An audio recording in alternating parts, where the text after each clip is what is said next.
The elevator doors had barely opened on the 42nd floor when the first explosion tore through the building's eastern wall. 37 people, one exit, and a fire that wasn't an accident. Logan Carter dropped his mop and looked up at the ceiling as the sprinklers failed, all of them, simultaneously, and understood immediately that this was not a gas leak. This was designed. Someone had spent months planning exactly this, and now 37 people were trapped 60 stories above a city street while the building that housed one of America's most powerful companies burned around them. Nobody was looking at the janitor. That was about to change. If a story about an ordinary man doing extraordinary things in the worst moment of his life speaks to you, hit that subscribe button right now, turn on notifications, and follow this story all the way to the end. Stories like this one drop every week, and you don't want to be the last one to know. Like this video if you're already hooked, and drop a comment telling me your city and country. I want to see exactly how far this story travels. Now let's get into it. The building was called the Hargrove Tower, and on a normal Tuesday evening, it was the kind of place that made ordinary people feel small. 63 floors of glass and steel rising out of downtown Cincinnati's skyline, home to Whitmore Consolidated, a logistics and infrastructure company with contracts in 11 countries, and a valuation that had been climbing steadily for 4 consecutive years. The lobby featured a fountain that cost more than Logan Carter made in a decade. The executive offices on the upper floors had floor-to-ceiling windows overlooking the Ohio River, and on clear evenings the view was genuinely beautiful, the kind of beautiful that made people in those offices feel like the world was theirs. Logan had never once stopped to look at that view. He wasn't paid to look at views. He was paid to empty trash cans, mop floors, clean bathrooms on the service rotation, and make sure the break rooms on floors 38 through 45 were presentable before the morning crew came in. He worked the overnight shift, 7 p.m. to 3 a.m., because the overnight rate was 60 cents more per hour, and because his daughter Mia's after-school care ended at 6:30, which gave him exactly enough time to pick her up, feed her, get her settled at his mother's house 3 blocks away, and make it to his shift with 4 minutes to spare if the bus wasn't late. His name badge said Logan. His supervisor called him the Quiet One. The security staff at the front desk recognized his face, but had never learned his last name. He was 37 years old, and he had seen things that would have destroyed most people, and he had chosen to be nobody. He had chosen it deliberately and without apology. Some choices looked like failures from the outside. Logan had made peace with that. At 7:42 p.m., on a Tuesday in October, he was on the 40th floor changing out the liner in a hallway waste bin when the building shook. Not like an earthquake, not like a structural complaint. It shook the way Logan recognized immediately. A directed concussive force, shaped by placement and intent, traveling through steel and concrete the way a punch travels through bone. He had heard that sound in places whose names he didn't say out loud anymore. He straightened up. The lights flickered, held, flickered again, and this time the emergency strips along the floor came on, red, orange, and low, casting the hallway in the kind of glow that made people panic because it looked like something from a nightmare. From somewhere below him came a second, heavier sound. Then the smoke detectors screamed to life on every floor simultaneously, and the sprinkler heads in the hallway above him released a burst of water, and stopped. Logan stood perfectly still for 3 full seconds, water dripping off the bill of his Whitmore Consolidated cap, and listened. Silence where water should have been running. Silence where a backup alarm should have been cycling. The emergency lights were on, but the main system hadn't switched to generator power, which meant either the generator had been taken out or the transfer switch had been manually disabled. The sprinklers had fired and then cut off, which meant the suppression system had been compromised at the main valve. You didn't get both of those things from a gas explosion. You got both of those things from someone who had studied this building's infrastructure for months and removed every safety net one by one before striking the match. He pulled out his phone. No signal. The cell repeaters in the building were down. He moved to the stairwell door and opened it carefully. Not wide, just enough to read the air. And the smoke that rolled through was gray and acrid and carried the smell of burning plastic and something underneath it, something chemical and deliberate. He let the door close. 42nd floor. The explosion had come from somewhere below. His gut said between the 20th and 30th floors, given the vibration pattern. The upper floors would be relatively clear for now, but the stairwells below a certain point were already compromised. which meant anyone above that line was going to need a way out that didn't exist in the building's official evacuation plan. Logan picked up his radio. "Dispatch, this is Carter on 40. I've got smoke in the east stairwell and a failed suppression system. What's the status on the building alarm?" Static. Then a voice.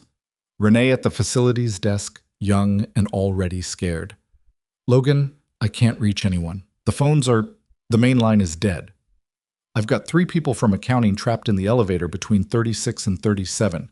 I don't know what—" "I'm going to the executive floor," he said. "Get whoever you can on this channel and tell them to stay put and stay low. Don't use the east stairwell. Do you hear me? Don't use the east stairwell." "Logan, what is happening?" "I don't know yet," he said. "Stay on this channel." He wasn't running. Running was for people who didn't know where they were going. Logan moved the way he'd been trained to move, economically, reading the environment, making decisions 3 steps ahead of his feet. He took the west stairwell 2 floors up to the service corridor on 42, where the maintenance access panel gave him a view of the building's internal monitoring board. Dead, the screen black, every indicator light gone. He pulled the manual override on the secondary ventilation dampers and bought himself maybe 20 minutes before the smoke on the upper floors became critical. Then he went to find the CEO. Claire Whitmore was not the kind of person who scared easily. She had taken over Whitmore Consolidated at 28 after her father's heart attack, had navigated 3 hostile acquisition attempts, 2 federal investigations that went nowhere, and 1 catastrophic quarter that everyone said would finish her. She had a reputation in the industry for being precise, relentless, and at times genuinely unpleasant when the situation called for it. She ran a company of 4,000 employees, and she knew the names of the people who worked directly under her, and she expected things done correctly and on schedule. At the moment the explosion hit, she was alone in her corner office on the 58th floor, finishing a contract review that she'd stayed late to complete because she trusted the work of exactly 3 people in her organization, and none of them had touched this particular document. She felt the building move and was out of her chair before she consciously decided to stand. Years of driving, flying, never sitting still, her body moved faster than her mind sometimes. She went to the window and saw the orange glow reflecting off the glass of the building across the street, and her stomach dropped. She hit the emergency line on her desk phone. Dead. She pulled out her cell. No signal. The door to her office banged open and Marcus Webb came in fast.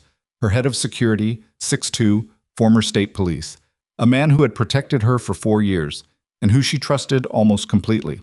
Almost, because she had learned not to trust anyone completely. "We've got a fire situation, possibly on multiple floors," he said. "I've got 4 of my team trying to reach us. Elevators are locked out and—" "What caused it?" "Unknown. Could be—" "It's not a gas leak," she said, and she didn't know why she was so certain, but she was. "Get me everyone who's still in the building." "Ms. Whitmore, we need to focus on getting you out." "Marcus." Her voice was flat. "How many employees are still here?" He looked at her and she could see him calculating whether to argue. He chose not to. Based on the keycard records, 37 people still in the building, most of them on floors 38 through 45. Night shift workers, 2 project teams on deadline, maintenance staff. "Then we're not going anywhere until we know where all 37 of them are." That was when the man in the maintenance uniform knocked on her open office door. Claire turned. He was standing in the doorway, medium height, lean in a way that wasn't immediately obvious under the uniform, dark hair pushed back under a cap, with the kind of face that didn't announce itself. Somewhere in his mid-30s. He had water dripping from his hat brim and a thin smear of soot on his left forearm. He was holding a radio in one hand and his eyes were moving around the room in a way that wasn't nervous. It was something else, something deliberate and practiced. "Miss Whitmore," he said. "I'm Logan Carter, facilities. I need about 90 seconds of your time." Marcus stepped forward. "The floor is restricted." "I know," Logan said, not looking at Marcus. He was looking at Claire. "I came up through the service access. West stairwell is currently passable to floor 34. Below that I can't confirm. I've disabled the secondary ventilation dampers on this floor, which will slow smoke infiltration, but I need to know how many people are in the executive suite right now because we're going to have a problem with the elevator shaft if that fire reaches the 28th floor. Claire stared at him for a moment. "Why the 28th floor specifically?" she asked. "That's where the hydraulic equipment room is. If the fire gets to the hydraulic lines, the pressure drop will be sudden enough to move all 3 elevator cars. One of your cars currently has 3 people in it. I'd like to prevent that from becoming a much worse situation. The room was silent for a beat. Who are you? Marcus said. I told you. Facilities. You're a janitor. Yes, Logan said simply. How many people are in the executive suite? Claire found herself answering before Marcus could object. 8. Myself, Marcus, 3 of his team, my assistant, and 2 people from legal who were working late. Okay? He stepped into the room, so not asking permission, not apologizing for it, and pulled the building schematic from the shelf behind her desk, the laminated emergency reference sheet that had been there for years and that Claire had never once opened.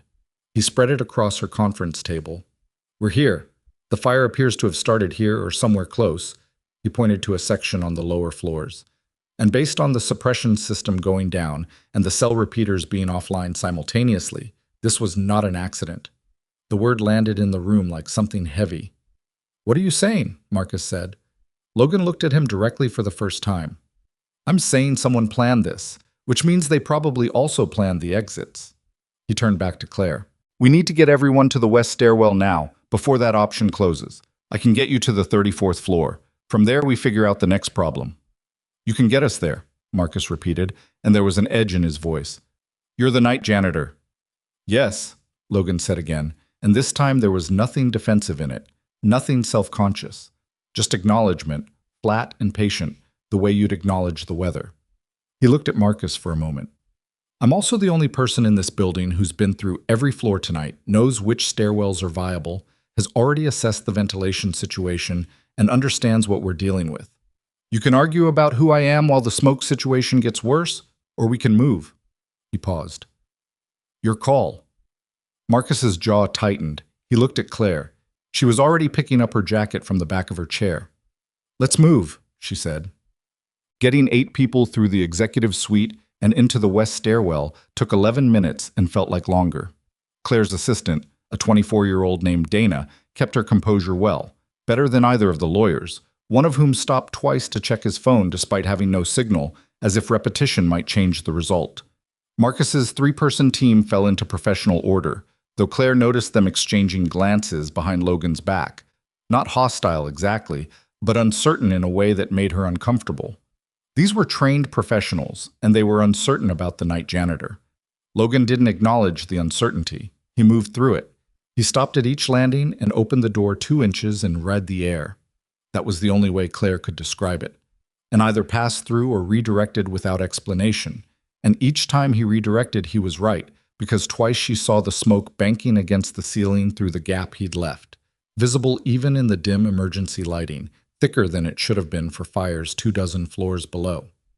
On the 37th floor landing, one of the security team members, a stocky woman named Price, asked quietly, "How do you know where to stop?" Smoke movement tells you where the fire is, Logan said without slowing. You read the density and the direction. Dense smoke pooling means the fire's below and moving toward this point. Thinner smoke pulled toward the ceiling means the stack effect is still working in our favor and you've got time. He glanced back. It's not complicated. It just takes practice.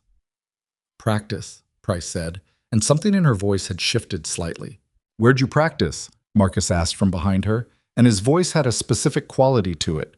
Testing, not quite believing. Logan didn't answer that.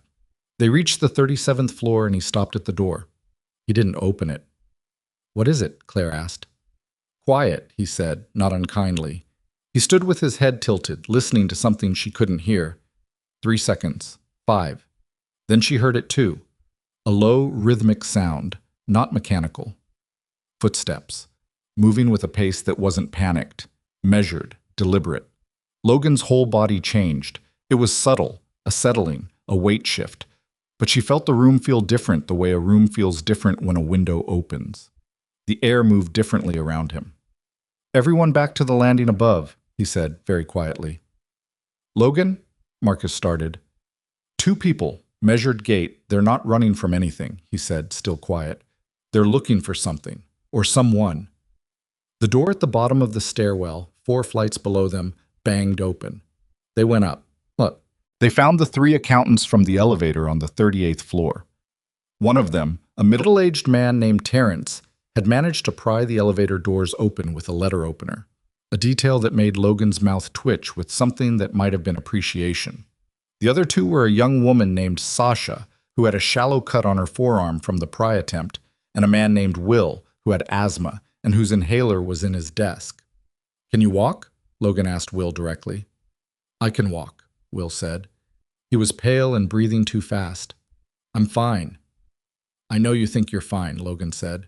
"Tell me the second that changes. That's all I'm asking." Will looked at him. This man in a janitor's uniform who had appeared in a burning building and was speaking to him like he was worth talking to, and nodded. "Okay," Will said. "Yeah, okay." They were now 11 people moving through a building that was increasingly not cooperating. The smoke had thickened on the 36th floor to the point where Logan rerouted them through the interior corridor away from the stairwell, a route that took them past the operations center for the building's secondary systems, a room that Claire had known existed in an abstract way but had never entered. Logan stopped at the door and looked at the panel inside through the small window. "The suppression system wasn't just switched off," he said. "What?" Marcus came to stand beside him. "Look at the junction panels. Those covers are on the floor. Someone physically removed the bypass switches."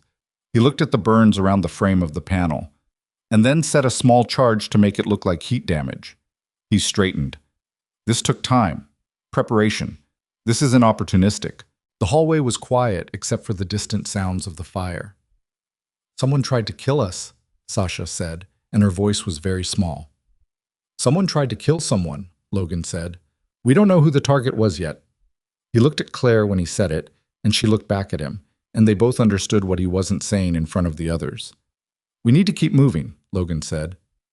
They kept moving, but on the 34th floor, they found a group of 9, a project team who had been working late on a deadline, crowded into a conference room and doing exactly what the official emergency guidance told them to do: shelter in place and wait for rescue. Logan looked at them, and Claire saw something move across his face.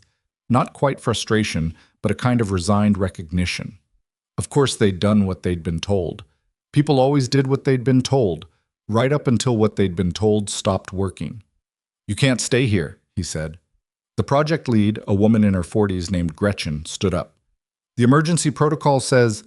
"The emergency protocol doesn't account for a fire that has compromised the suppression system in the primary alarm grid," Logan said. "I understand why you're here. I'm asking you to trust me that you can't stay." He paused. "The west stairwell below this floor is compromised. I need about 10 minutes to figure out the alternative. While I do that, is there anyone here with first aid training?" 2 hands went up. "Good." He pointed to Will, who was leaning against the wall, breathing carefully. "He needs attention. The rest of you start getting familiar with the emergency exits on this floor map." He pulled the laminated sheet off the wall and handed it to Gretchen. "You're looking for the roof access ladder on the north face. It's on there." "The roof?" Gretchen said. "Maybe," Logan said. "Hopefully not. But I want you to know where it is." He moved away, and Claire followed him. He was studying the floor, she realized. Not pacing, studying. His eyes moved along the walls, the ceiling, the placement of the furniture, the way the smoke was moving through the air vents. I was reading the building the way she read financial documents, looking for the thing that was off, the number that didn't belong. "You're not a janitor," she said. Not accusing him, just saying the thing. "I'm absolutely a janitor," he said. He was looking at the ceiling vent. "I've been working this building for 11 months. I know every floor." "That's not what I mean." He was quiet for a moment. "I know what you mean." "Who were you before?" she asked. He glanced at her. The emergency light from the floor strips caught his face sideways, and she saw, for just a moment, something in his eyes that was old and tired and very far from this burning building, something that had been carried a long way. "Someone else," he said. Then he pointed to the ceiling. "We're going through the HVAC access on this floor. It'll bypass the compromised section of the stairwell and bring us out on 31, where I know the condition of the space. From there we can reach the parking structure access on the north side, which has its own independent egress. You're certain?" "No," he said, and she respected him for that. "But it's better than certain and wrong." He pulled a multi-tool from his belt, the small practical kind that maintenance workers carried, nothing specialized, and started on the vent cover.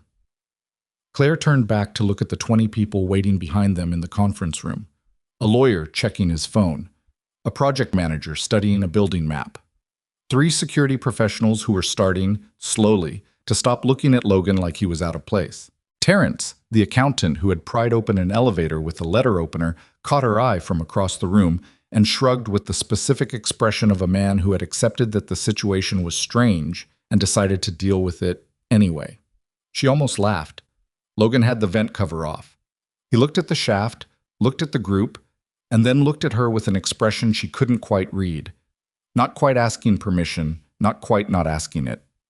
"All right," she said, "show us where to go." The HVAC shaft was not built for 20 people, and Logan had never pretended otherwise. It was roughly 4 feet square, wide enough to move through on hands and knees if you kept your shoulders tucked, low enough that anyone over 6 feet was going to feel it in their back for a week.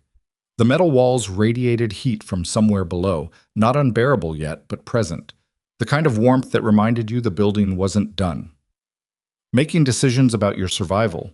The emergency lighting didn't reach inside the shaft at all, which meant they moved by feel and by the thin beam of the flashlight Logan had clipped to his collar. A small, practical thing, the kind facilities workers carried and nobody ever thought about. He went first. He went first not because he'd announced it or made a thing of it, but because he simply moved to the front and started climbing, and there was something about the way he did it that didn't invite argument. Claire noticed that. She noticed a lot of things about him in the 45 minutes since he'd appeared in her doorway, and the one that kept surfacing was this. He didn't perform confidence. He just had it, the kind that didn't need an audience.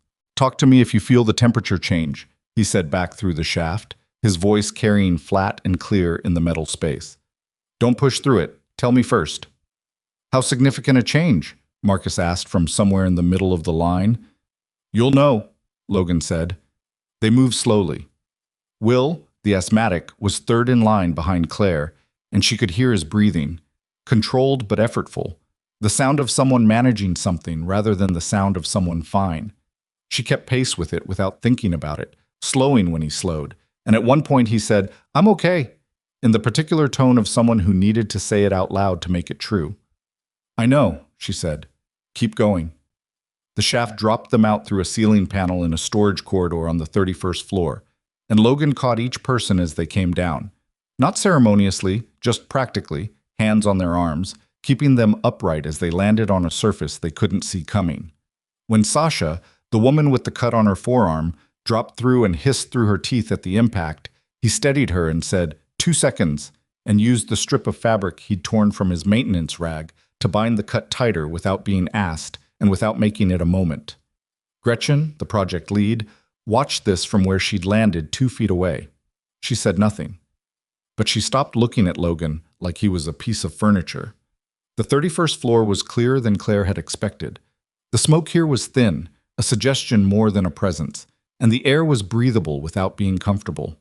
The building groaned somewhere below them, a structural sound, deep and unhappy, and several people looked at the ceiling involuntarily.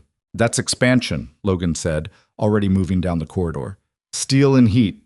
The building's not failing. Not yet. We've got time if we move."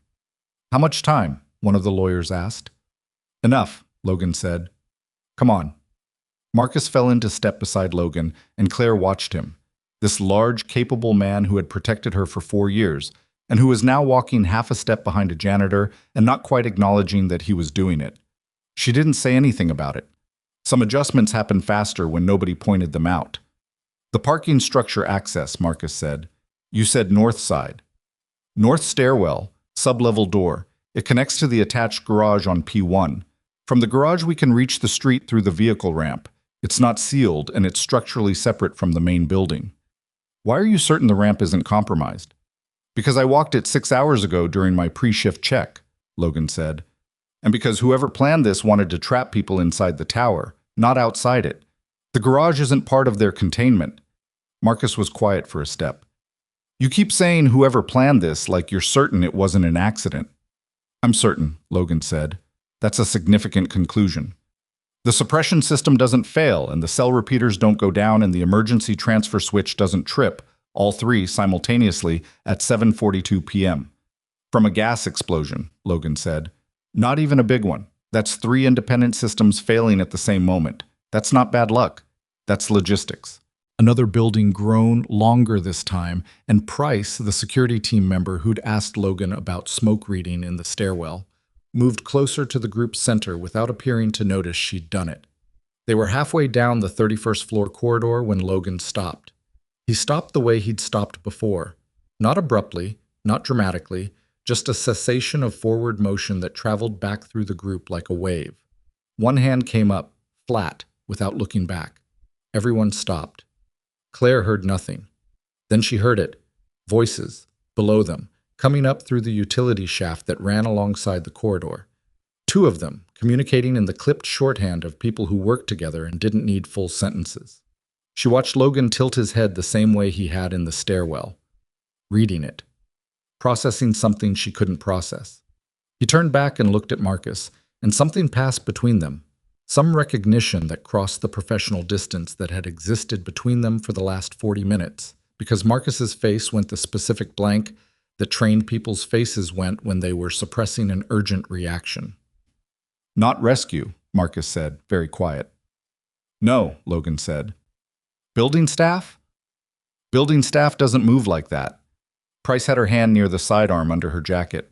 Logan looked at her and shook his head once, small, definitive. She moved her hand away. He pointed back down the corridor the way they'd come, 2 fingers, and then angled left. A service corridor off the main hall that Claire hadn't noticed because it was unmarked, and its door was painted the same color as the wall. Logan had noticed it because Logan apparently noticed everything about every floor of this building. They went left.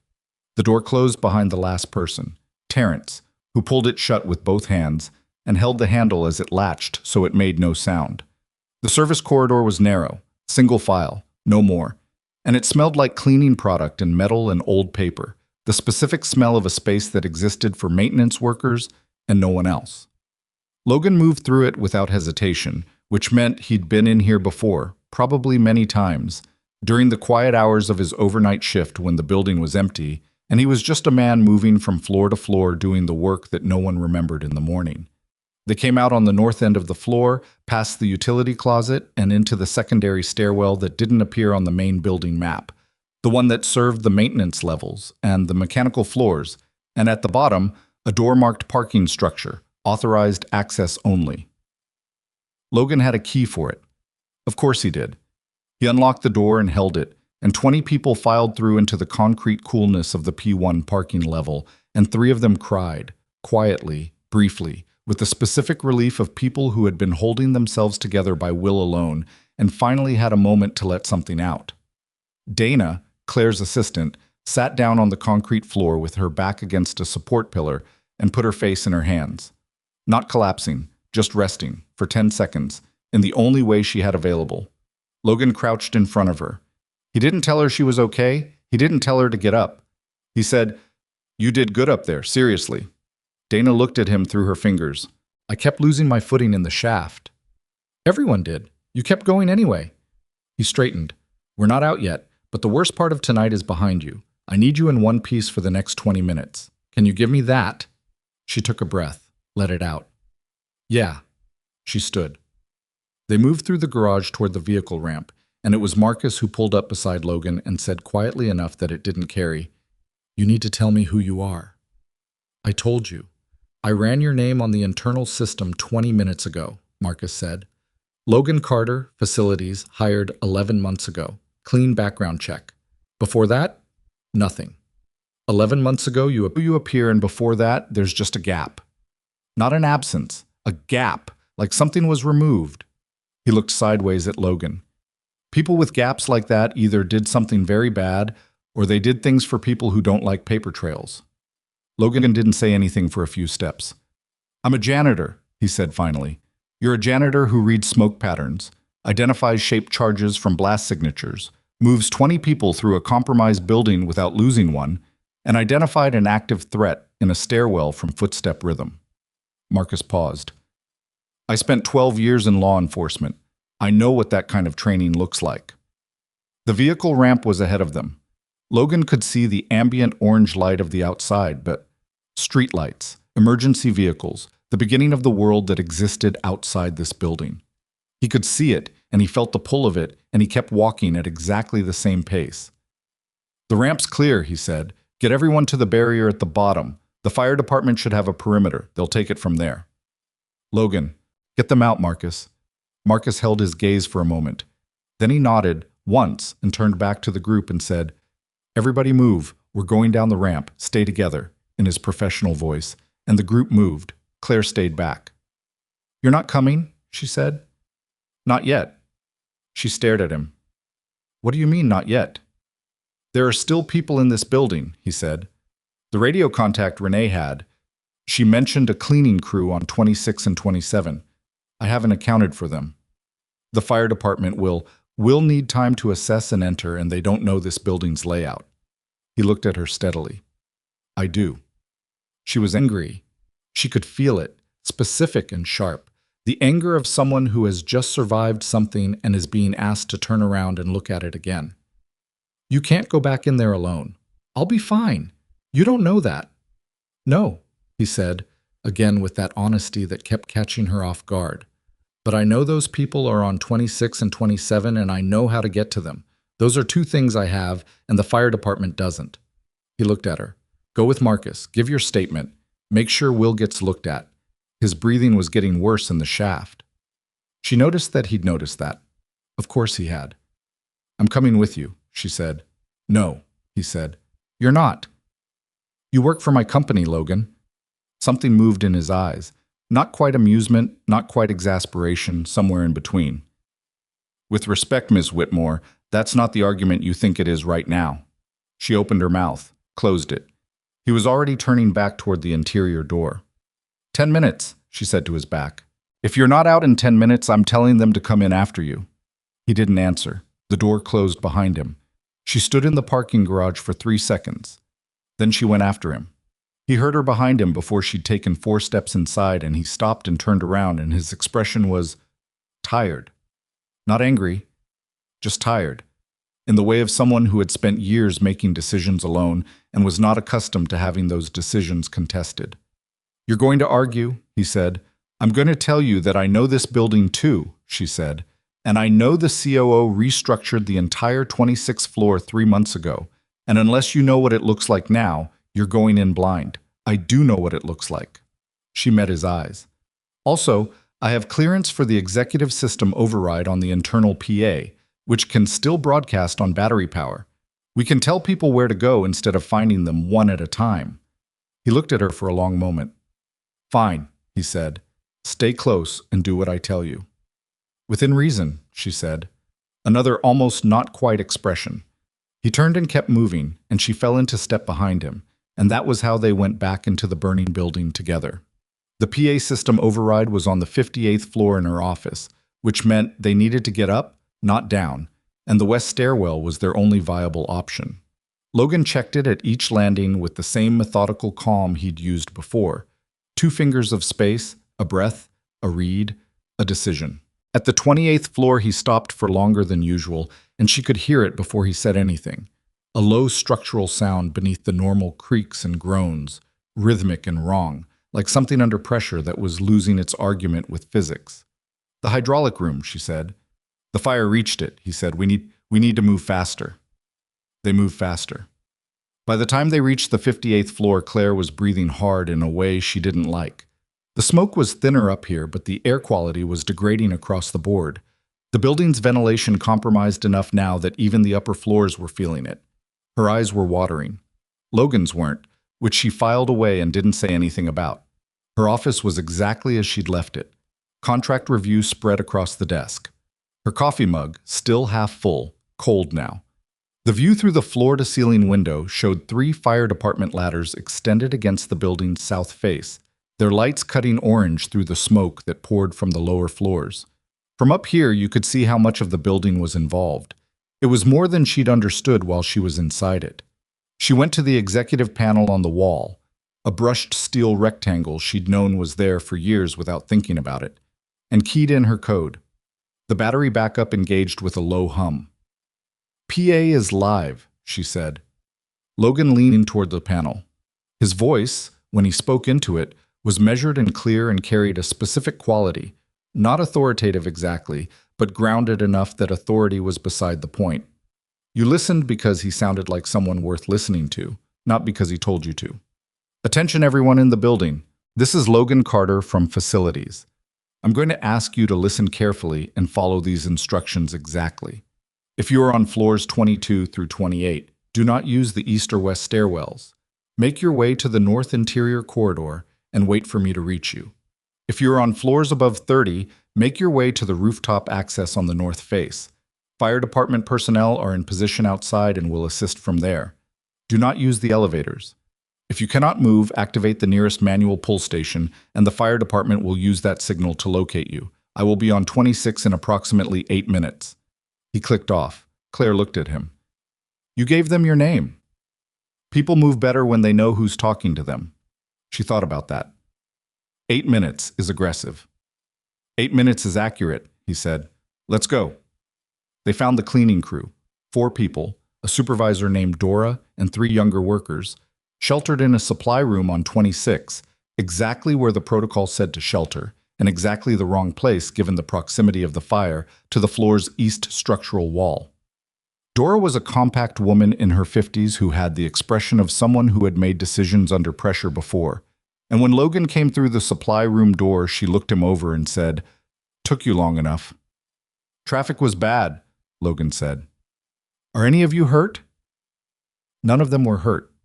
One of the younger workers, barely out of his teens, a boy named Felix who kept his eyes wide and his jaw tight, was close to the edge of what composure he had left, and Logan clapped him once on the shoulder as they moved, not hard, just present, and said, "You're doing fine, keep moving." Felix nodded and kept moving. Dora fell into step on Logan's other side. She looked at Claire once, recognized her. There was a slight adjustment in her expression, not quite deference, more like recalibration, and then looked back at Logan. "The east stairwell from this floor is blocked. There's something structural going on with the wall beside it." "I know," Logan said. "We're going north." "How do you know?" Dora said. "I could hear it from the floor above," he said. "The wall's expanding. We've got maybe 15 minutes before that section is impassable." Dora looked at him. "You've got good ears." "I've had practice," he said. The north corridor route from 26 was longer. It required going through the operations wing, which had been reconfigured 3 months ago exactly as Claire had said. The layout changed enough that even someone familiar with the floor's original design would have wasted time. She knew where the operations wing connected to the secondary freight path, because she'd approved the renovation and had walked the new layout herself.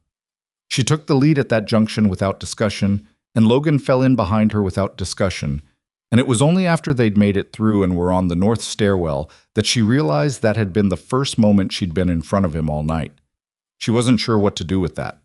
The stairwell was clear to 18, which was further than Logan had expected, and he said so, briefly. It wasn't a good sign. Clear stairwell meant the fire was pulling oxygen from this side of the building, which meant the burn direction had shifted. He recalculated without announcing the recalculation and moved them faster, and when they came out of the stairwell on 12 and the air hit them, thicker, acrid, suddenly immediate, he didn't pause. "Freight elevator shaft on this floor is manual operation," he said. "Battery backup only. It'll take us to 6, and from 6 there's a loading dock exit that connects to the street." "The freight elevator," Claire started, "is safer than continuing down the stairwell," he said. "The 12th-floor stairwell pulls toward the fire on this side. We go down, we go into it." He looked at her. "You want to argue about this one?" She thought about it for exactly 1 second. "No." The freight elevator was a wide industrial thing that smelled like cardboard and grease, and it moved slowly on battery power, grinding down 6 floors with the particular complaint of machinery operating outside its preferred conditions. No one spoke during the descent. Felix had found some control somewhere around the 22nd floor, and now stood with his back straight and his hands in his pockets, which was a kind of courage that Logan noticed without drawing attention to it. The loading dock exit opened onto the alley on the building's north face, and the night air came in like something physical. Cold and clean and tasting of nothing, which after the last 90 minutes tasted like everything. 2 of the cleaning crew workers made sounds they probably didn't mean to make. Dora exhaled through her nose and looked up at the smoke boiling off the upper floors with the expression of someone who is furious but saving it for later. Fire department personnel were on them within seconds, the yellow jackets and the flashlights and the hands reaching, and Logan guided people toward them the way you guided people in water. Not pushing, just redirecting, and Claire watched him do it until someone in a reflective vest took her arm and said something about medical evaluation, and she let herself be moved. She looked back. He was still standing at the loading dock door. He'd turned back toward the building and was looking up at it with an expression she couldn't fully read at this distance. Something focused, calculating, not done yet.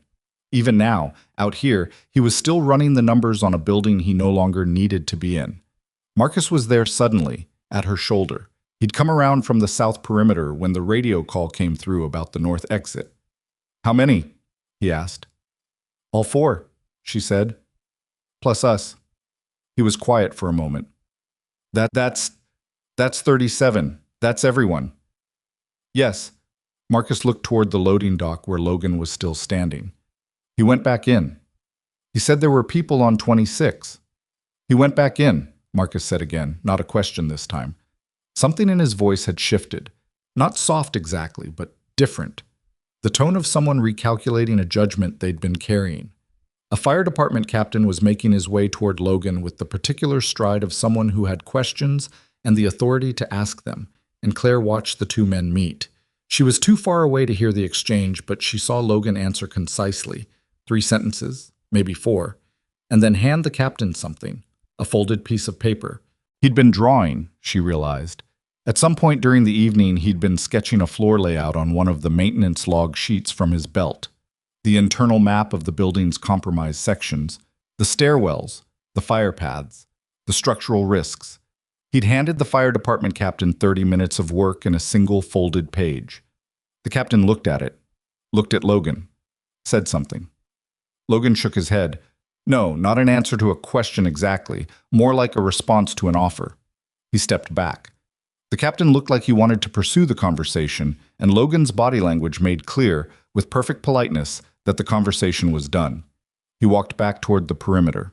Price, the security team member, was the first one to move toward him. She met him halfway and said something, and Logan said something back, and she nodded with the specific nod of someone accepting an answer they didn't expect. Terrence, the accountant with the letter opener, shook his hand. Logan led him, briefly. Dana, who had held herself together in an HVAC shaft 60 feet off the ground while breathing recycled smoke, hugged him without warning. He stood still for a moment, like a person who had forgotten what to do with that, and then one hand came up and rested briefly on her shoulder and then fell. Claire reached him last. The paramedics had gotten to her, and they'd put one of those foil emergency blankets around her shoulders that she'd immediately forgotten was there, and she was standing in the cold October air with soot on her face and her hair coming down in ways it hadn't been when she'd arrived at the office 13 hours ago, and she looked at this man, this quiet, deliberate, methodically extraordinary man, and she didn't have a speech ready. She'd built an entire company on having the right words at the right moment, and right now she had nothing that didn't feel inadequate.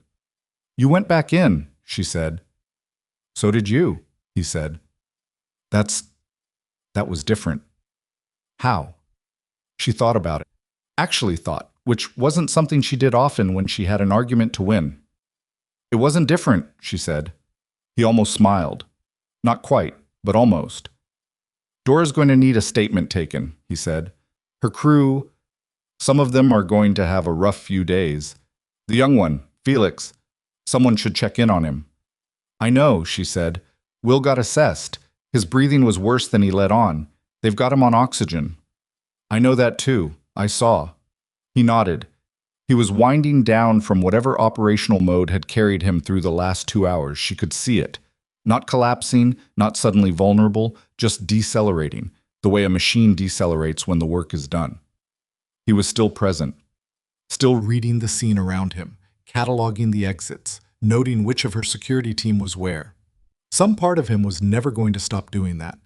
She wondered if he knew that about himself. "Your daughter," she said. "Does someone need to call?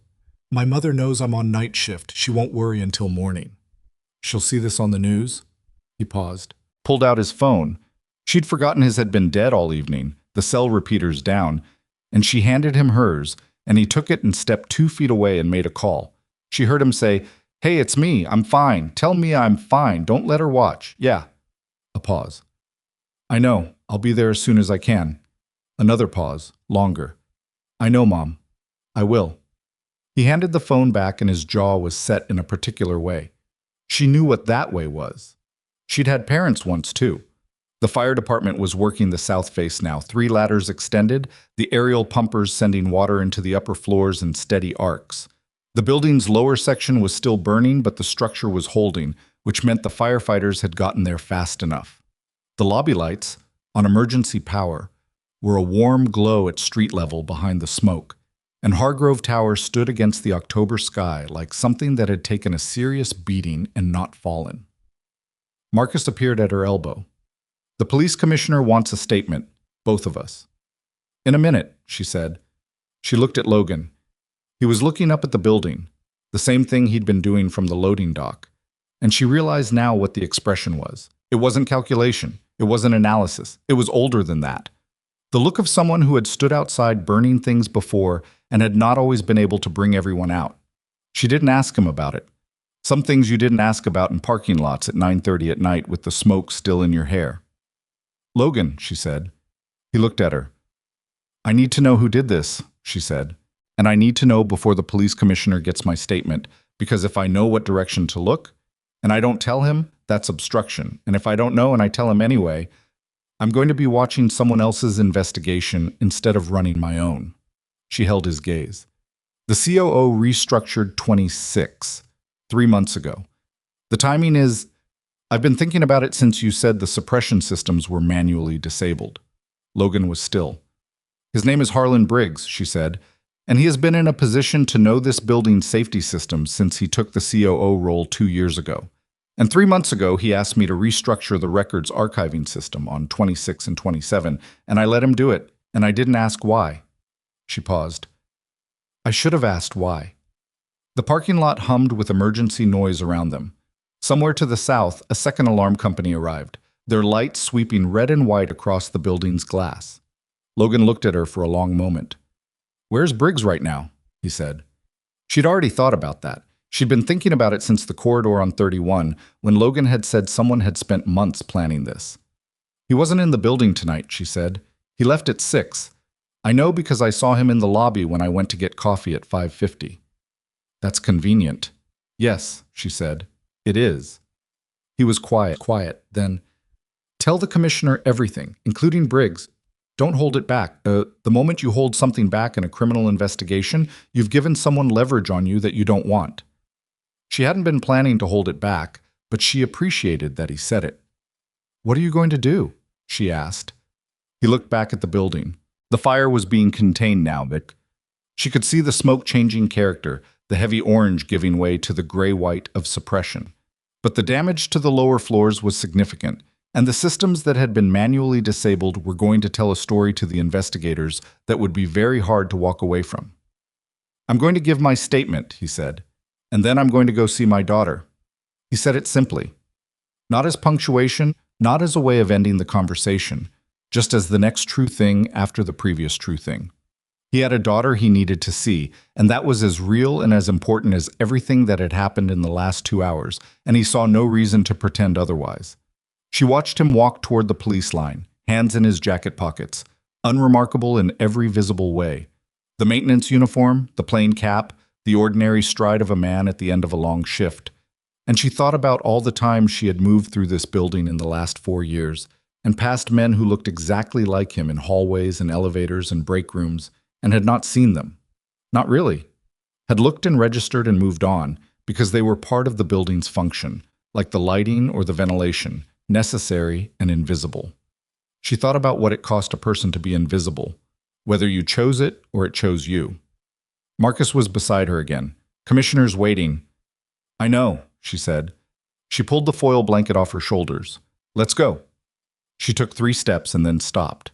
Across the lot, Logan had reached the police line and was talking to an officer, and the officer was writing things down, and at one point Logan said something that made the officer look up sharply and write faster. Whatever he was telling them all of it. She'd known he would. She thought about what he'd said when she'd asked who he was before. Someone else. She thought about the gap in the background check that Marcus had found. 11 months of Logan Carter, janitor.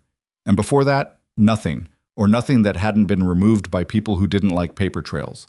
She thought about the way he'd moved through the building, the way he'd read the blast signature, the way he'd known to go quiet in the stairwell and heard two people who were not rescue personnel in the sound of their footsteps.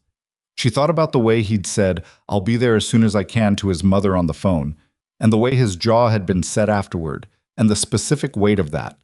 Whatever he had been, he had left it. He had left it and become a janitor in a building no one expected him to be in, and he had spent 11 months being invisible. And tonight the building had burned and 37 people had walked out of it alive. And Logan Carter was across a parking lot giving a statement to a police officer with the same level of urgency he probably brought to changing trash can liners. Harlan Briggs had planned this for months. She knew it. Logan knew it. And whatever Briggs had been trying to destroy on the 26th and 27th floors, the fact that he'd been willing to burn 37 people alive to accomplish it meant there was something there worth finding. Something that, now that the building was accessible to investigators and the suppression systems were going to be forensically examined and every disabled switch and pulled bypass was going to be cataloged and traced, was no longer hidden. She was going to find it. She turned and walked toward the commissioner, and the October air was cold and clean and tasted like smoke, and the specific feeling of being alive when you had very recently been making peace with not being. It was, she thought, a good feeling, even here, even now, even with everything still ahead. The statement took 2 hours and 40 minutes. Logan gave it to a detective named Carver, mid-40s, careful eyes, the kind of man who wrote everything down and asked the same question 3 different ways to see if the answer changed. It didn't change. Logan told him everything in the order it happened, without editorializing, without omitting the parts where he'd made judgment calls that weren't his to make officially, redirecting people against the evacuation protocol, accessing restricted systems, going back into the building after the fire department had established a perimeter.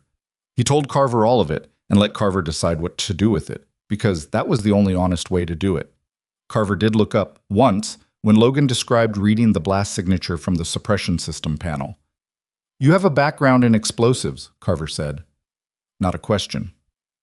"I have a background in recognizing them," Logan said. "There's a difference." Carver wrote something down. "What kind of background?" "The kind that's above your clearance level," Logan said, and he said it without edge, just factually. And Carver looked at him for a long moment and then wrote something else down and moved on. By the time Logan got to his mother's house, it was 11:45, and Mia was supposed to have been asleep 2 hours ago and was absolutely not asleep. And when the front door opened, she came off the couch and crossed the room at a speed that reminded him she was 7 years old and still had that specific 7-year-old velocity when she was scared and then relieved. He caught her and held on. His mother, Ruth, stood in the kitchen doorway with her arms crossed and her face doing several things at once: relief and anger, and the particular exhaustion of a woman who had spent the evening watching news coverage of a burning skyscraper, knowing her son was inside it and not being able to do one single useful thing about that. "I'm fine," Logan said, over Mia's head. "You smell like smoke," Mia said into his shoulder. "I know." "Were you in the fire?" He pulled back enough to look at her. She had her mother's eyes, dark and direct, the kind that asked questions even when the mouth wasn't. And she was looking at him the way she'd been looking at him since she was old enough to notice that he sometimes came home with things in his face that hadn't been there when he left. "Yeah," he said. "I was." "Are you hurt?" "No." She studied him. She was 7, and she was already better at reading him than most adults he'd met. "Are you sure?" "I'm sure, Bug." She accepted this.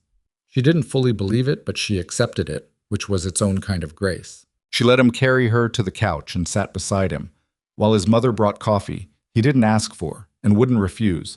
And for 20 minutes, he just sat there in the lamplit living room of his mother's house with his daughter pressed against his side and the sound of the television, muted now, the news coverage of Hargrove Tower playing in silent loop. And he let himself be still. Ruth sat across from him and watched his face. "How bad?" "How bad?" she said, when Mia had fallen asleep against his arm. "Bad enough," he said. "Everyone got out." "I saw that on the news." She paused. I also saw them interviewing a police spokesperson who mentioned that an unnamed facilities employee had assisted in the evacuation of the upper floors. She looked at him over her coffee cup. Unnamed. That's accurate. Logan. Mom. She pressed her lips together. She had done this his entire life. Pressed her lips together when she had more to say than she thought he was ready to hear, and then said it anyway. You can't keep doing this, she said. Being invisible, showing up and doing the thing, and then disappearing before anyone can attach a name to it. At some point that's going to… I know, he said. I'm not done. I know that too. She looked at him. Then she looked at her granddaughter asleep against her son's arm, and the thing she'd been about to say stayed unsaid, because some arguments were less important than the image in front of you. Get some sleep, she said instead. The couch is fine, don't drive. He stayed on the couch. He didn't sleep. The next 3 days happened the way aftermath always happens. In the exhausting combination of bureaucratic procedure and human chaos that follows any disaster large enough to make the news. Carver called twice. The fire marshal's office called once. A lawyer from the city called, which meant someone somewhere was already thinking about liability. And Logan told the lawyer the same thing he'd told Carver, and the same thing he'd tell anyone who asked. He was an employee of the building's facilities contractor. He had done his job. He had nothing further to add. What he didn't tell the lawyer, or Carver, or anyone else, was what he'd been thinking about since the moment Claire had said Harlan Briggs's name in the parking lot. The gap in the records on 26 and 27. The specific timing of the restructuring, 3 months ago, 2 months before the suppression system bypass switches had been physically removed. Someone with access to the building's maintenance records would know the inspection schedule, would know exactly when those systems were checked and how long the window was between checks. Someone with executive authority over the 26th floor redesign would have been able to place contractors in the building without triggering the security review that applied to outside vendors. You didn't need to be an architect to understand what that meant. You needed to be someone who had spent time thinking about how to do something irreversible and make it look like nothing until it was too late. He didn't know what was on those floors. He didn't need to know. Whatever it was, Briggs had decided it was worth 37 lives, which told you everything about the scale of it. On the 4th day, Claire Whitmore called him. He almost didn't answer. His phone showed a number he didn't recognize. The cell repeaters had been down when she'd had his number, and she'd apparently gotten it through the company's HR system, which was its own kind of reach. And he stared at it for 2 rings before picking up. It's Claire, she said. I know, he said. He'd recognized her voice before she identified herself, which surprised him in a way he didn't examine. I need to talk to you, she said, not on the phone. He met her at a coffee shop 3 blocks from the building, which was now an active investigation scene, ringed with construction barriers and crime scene tape and 2 unmarked vehicles that were definitely federal. And she was already there when he arrived, sitting in a corner booth with her hands wrapped around a mug and the look of someone who hadn't slept in 4 days. She looked, Logan thought, more like a real person than she had in the building. In the building, she had been the CEO. Even in the smoke, even in the HVAC shaft. That function had been present, the bearing, the precision. Here she had shadows under her eyes, and her hair wasn't done the way it was done in the company photographs, and she was wearing the kind of clothes people wore when they'd forgotten to think about clothes. You look terrible, he said, sitting down. Thank you, she said. So do you. He did. He hadn't been sleeping either, though for different reasons. The FBI came in on day 2, she said without preamble. Federal jurisdiction because some of the contracts implicated are government infrastructure. They've been through the 26th and 27th floors, what survived the fire and the water damage, and they found the archive. He waited. Briggs had been systematically redirecting funds from 6 federal infrastructure contracts for 2 years, she said. The numbers they're showing me are significant, and he'd been using the company's logistics network to do it, which means the exposure isn't just financial. 2 of those contracts were defense adjacent. She paused. He needed the records destroyed before the annual audit in November. He had 11 days. Logan turned his coffee cup in his hands. And when the fire didn't do it, the fire damaged the physical archive significantly, but the digital backups on the server farm in the sub-basement survived. The suppression system in that room was a separate municipal system that couldn't be disabled from inside the building. She looked at him. He didn't know about it. He thought he'd gotten everything. The FBI has it now. The FBI has all of it, she said. 2 years of transactions, contract modifications, vendor shell companies. Carver told me this morning they have enough for federal indictment on 8 counts. She wrapped both hands around her mug. They're arresting him today. Logan absorbed this. You didn't call me to tell me that, he said. She met his eyes. No, she said. I called you because 2 hours ago I received information through my security team suggesting that Briggs knows the arrest is coming, and that before it happens, he intends to finish what he started. The coffee shop hummed around them. A couple at the next table argued quietly about something inconsequential. Outside, a delivery truck idled at the curb. Finish it how? Logan said. The server farm, she said. The sub-basement of Hargrove Tower. There's a fuel management system down there. The backup diesel tanks for the emergency generators. Briggs had contractors in the building 6 weeks ago for a scheduled maintenance inspection on those tanks. She put the mug down. Marcus pulled the work order this morning. The company on the work order doesn't exist. It never existed. Logan was very still. He put something on the tanks, Logan said. Marcus thinks yes. The FBI is responding, but they need time to evacuate the surrounding blocks and bring in their disposal unit, and the information we have suggests... She stopped, steadied. The information suggests Briggs has a remote trigger and is planning to use it before the arrest team reaches him. Where is he? Marcus has a location. Briggs has a property under a shell company, name outside the city, about 40 minutes east. He's been there since the night of the fire. She looked at him steadily. The FBI knows. They're moving. But the disposal team and the evacuation are going to take at least 40 minutes to coordinate, and if Briggs triggers remotely before they can reach him. How large are the tanks?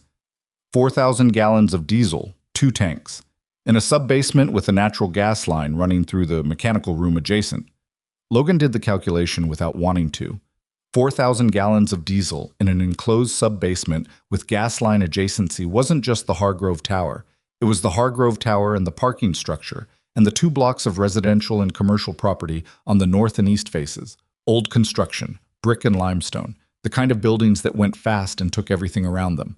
He was already standing. Logan, she started. Does Marcus have the building access? Yes, but the fuel management system in the sub-basement. Is it the original 1987 installation, or was it updated in the last renovation? She blinked. The 2019 renovation. Why? Because the 2019 update used a standardized Kellerman series control panel, which I know, and the 1987 original was proprietary, and I'd have to figure it out on site. He was already moving. Call Marcus. Tell him to meet me at the north loading dock in 20 minutes. Logan. She was on her feet. The FBI is handling this. You don't have to... The FBI needs 40 minutes, he said. We don't have 40 minutes. He looked at her. Just looked, for a moment, with the same directness he'd had from the beginning, the total absence of performance. I know what I'm doing. She believed him. She'd believed him since the 40th floor. That was the problem with believing someone. It made it very difficult to stay safely out of the things they were walking into. I'm coming, she said. Absolutely not.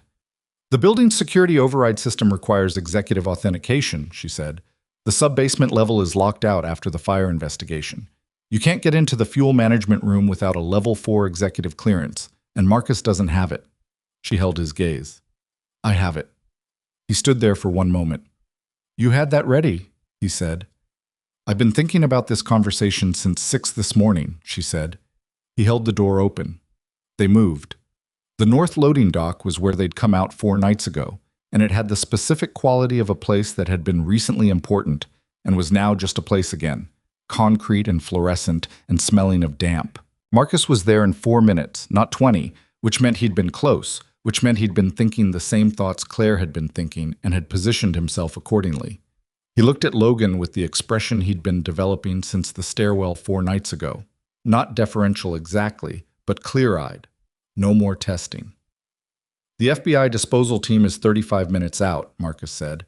Evacuation is started on the adjacent blocks, but it's residential, it's slow. People don't move fast when they don't understand the urgency. Does Briggs know the FBI is moving? Logan asked. Our source says yes, he got a call 20 minutes ago. Marcus looked at his phone. That's 23 minutes ago now. Then we have less time than we thought, Logan said. Let's go. The sub-basement was 3 levels below the parking structure, accessible through a service corridor that connected to the freight elevator shaft, which was still on battery backup from 4 nights ago, miraculously, the system having been reset by the facility's contractor doing emergency assessment.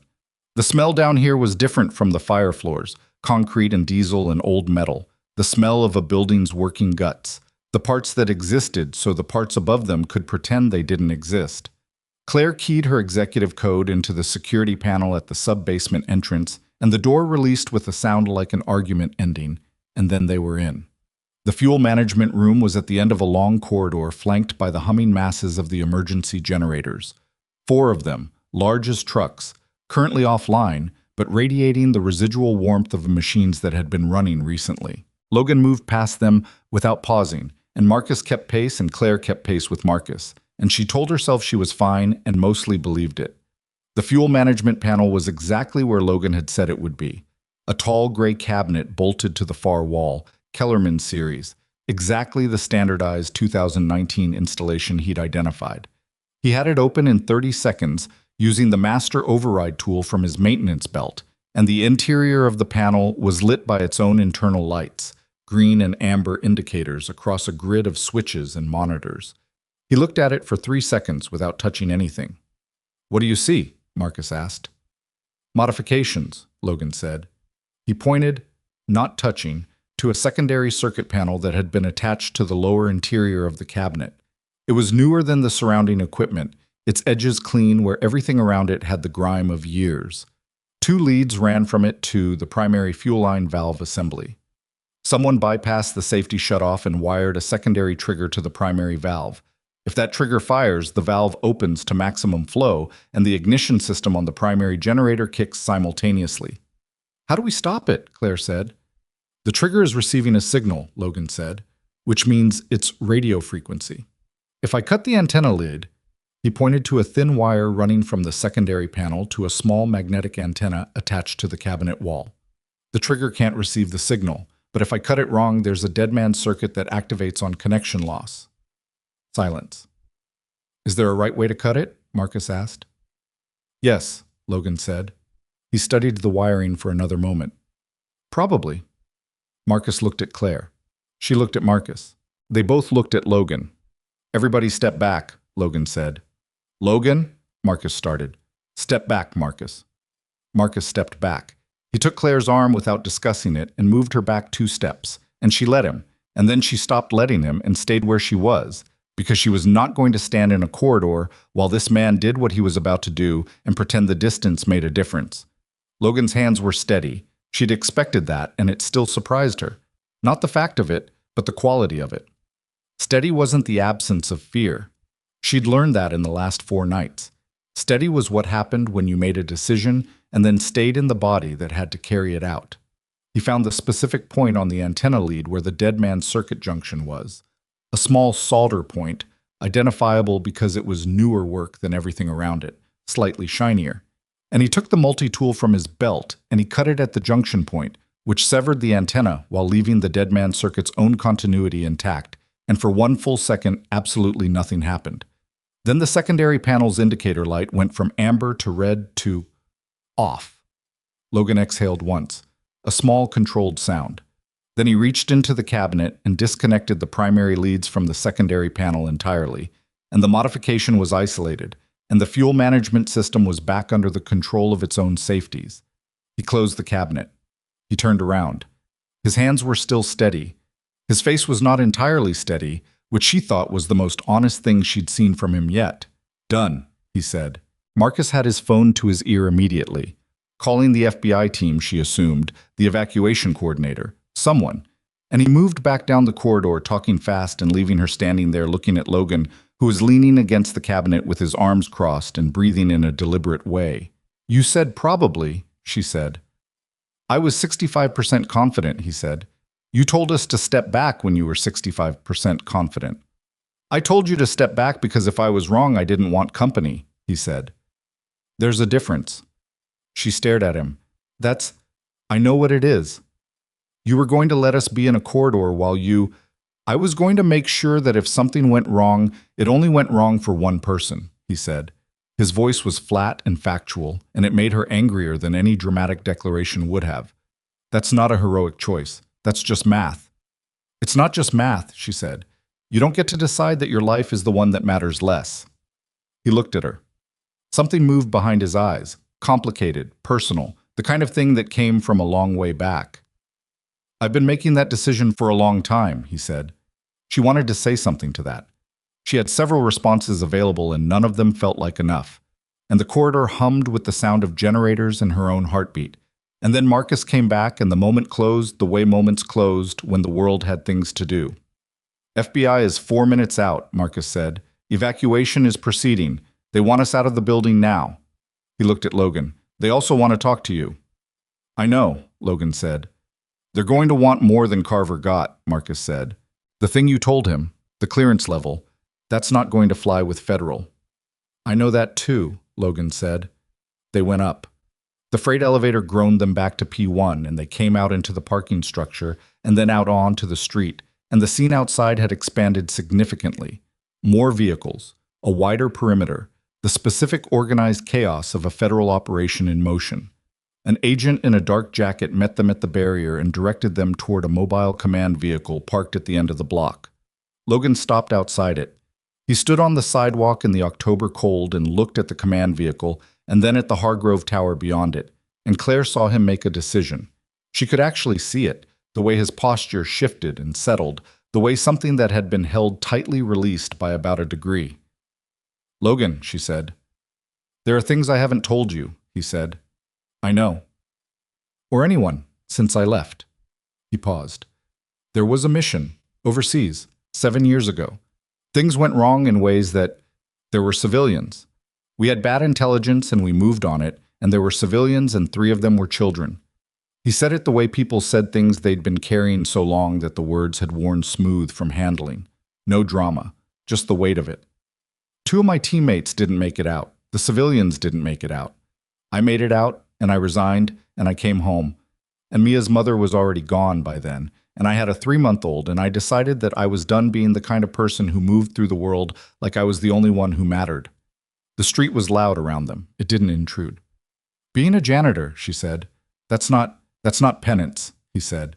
I know that's what it looks like. It's not. I just wanted to be somewhere where the stakes were small, where I couldn't make a decision that ended someone. He looked at her, tonight notwithstanding. Tonight you saved 37 people, she said. And just now you... 65%, he said. Stop, she said.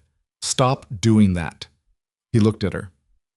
65% was enough, she said. You were here and you knew what to do and you did it. That's what happened. That's the true version. She held his gaze. The other version, the one where it's not enough, where it doesn't count, where you keep subtracting yourself from your own story. I've been watching you do that for 4 days, and I am telling you, as directly as I know how, that it is not the accurate version of events.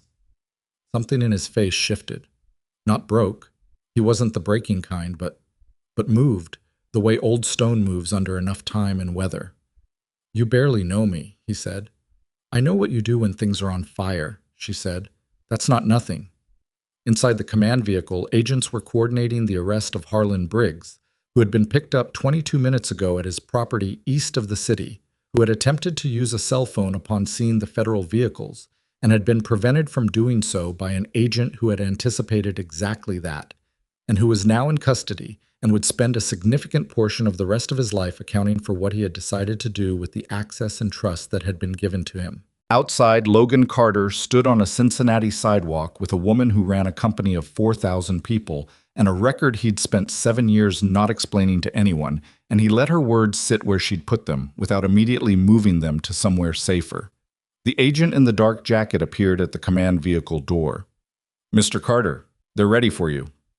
Logan looked at him, looked at Claire. I'll wait, she said. He went in. The debriefing took 90 minutes, and it was not like talking to Carver. The 2 agents in the vehicle were methodical and specific, and they knew things about Logan Carter's service record that Logan had been confident were sealed, which told him the last 4 days had involved phone calls to people he hadn't spoken to in years. He answered every question. He omitted nothing. He gave them the same accounting he'd given Carver and more, the gaps that Carver hadn't known to ask about, the training that had made him useful in the burning tower, the 7 years he'd spent in Cincinnati working jobs that required nothing from him and asking nothing of the world, nothing of the world.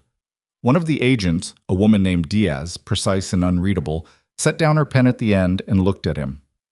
"You understand," she said, "that what you did tonight in the sub-basement, if you'd been wrong, I know what would have happened," he said. The surrounding evacuation was incomplete. Residential buildings on the East Block still had people in them. "I know," he said. "I calculated the time against the probability and made a decision. I would make the same decision again." Diaz looked at him for a long moment. "The Kellerman series panel," she said. "How confident were you, actually?" "A beat. 72%, he said. She almost smiled. "Not 65. "I told them 65, he said, so they'd actually step back." She did smile then. Brief, contained, professional. She closed her notebook. "We'll be in touch, Mr. Carter."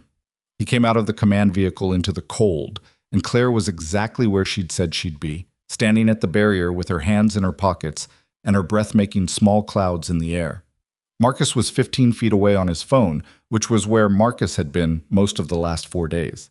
She looked at him as he approached and didn't ask how it went because she could read the answer. "They let you go," she said. "For now," he said. "They'll want more conversations. But not tonight. Not tonight." The Hargrove Tower stood behind the federal perimeter, its lower floors dark and sealed, its upper floors catching the last of the city's light in the way that glass catches light, passively, beautifully, without caring what had happened inside it. The fountain in the lobby was off. The corporate sign above the entrance was dark. "My company is going to be complicated for a while," Claire said. "Yes," he said. "The board is going to want explanations I'm not sure I can give them yet." "You'll give them," he said. "You're good at that." She looked at him. "How do you know what I'm good at?" "You've spent 4 days with me under extremely specific conditions." "I know what you do when things are on fire," he said, and let it land. She heard her own words in his mouth and felt something shift in her chest. Not dramatically, not like anything in a story, just the small, real, inconvenient movement of something that had been in one place and was now in another. "Go see your daughter," she said. "Yeah," he said. "Logan." She stopped him before he turned. "Whatever you were, whatever happened, whoever didn't make it." She paused, finding the right weight for it. Not too much, not too little. "You're still here. So are 37 other people. That's because of you. That's real. You don't have to do anything with it tonight, but it's real." He stood with it for a moment. "Okay," he said. Just that. But he meant it. He turned and walked toward the parking structure where his car was still sitting from his shift 4 nights ago, and Claire watched him go, and Marcus appeared at her elbow with the quiet efficiency he'd maintained for 4 years.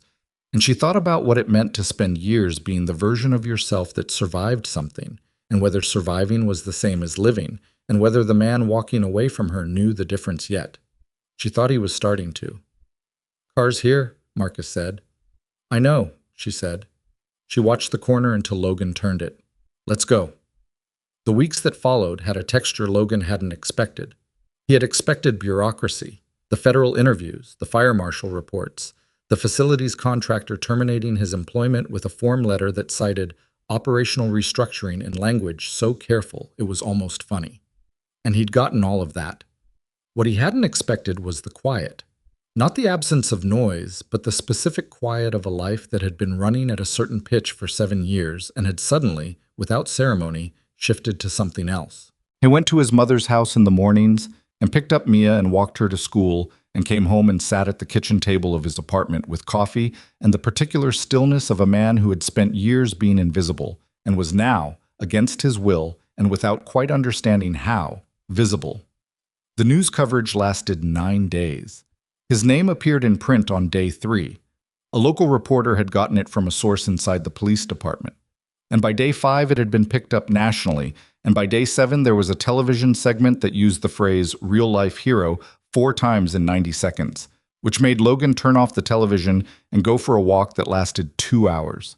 Mia had seen a version of the segment at school, She came home and sat across from him at the kitchen table with the directness of a 7-year-old who had inherited her father's tendency to skip the preamble.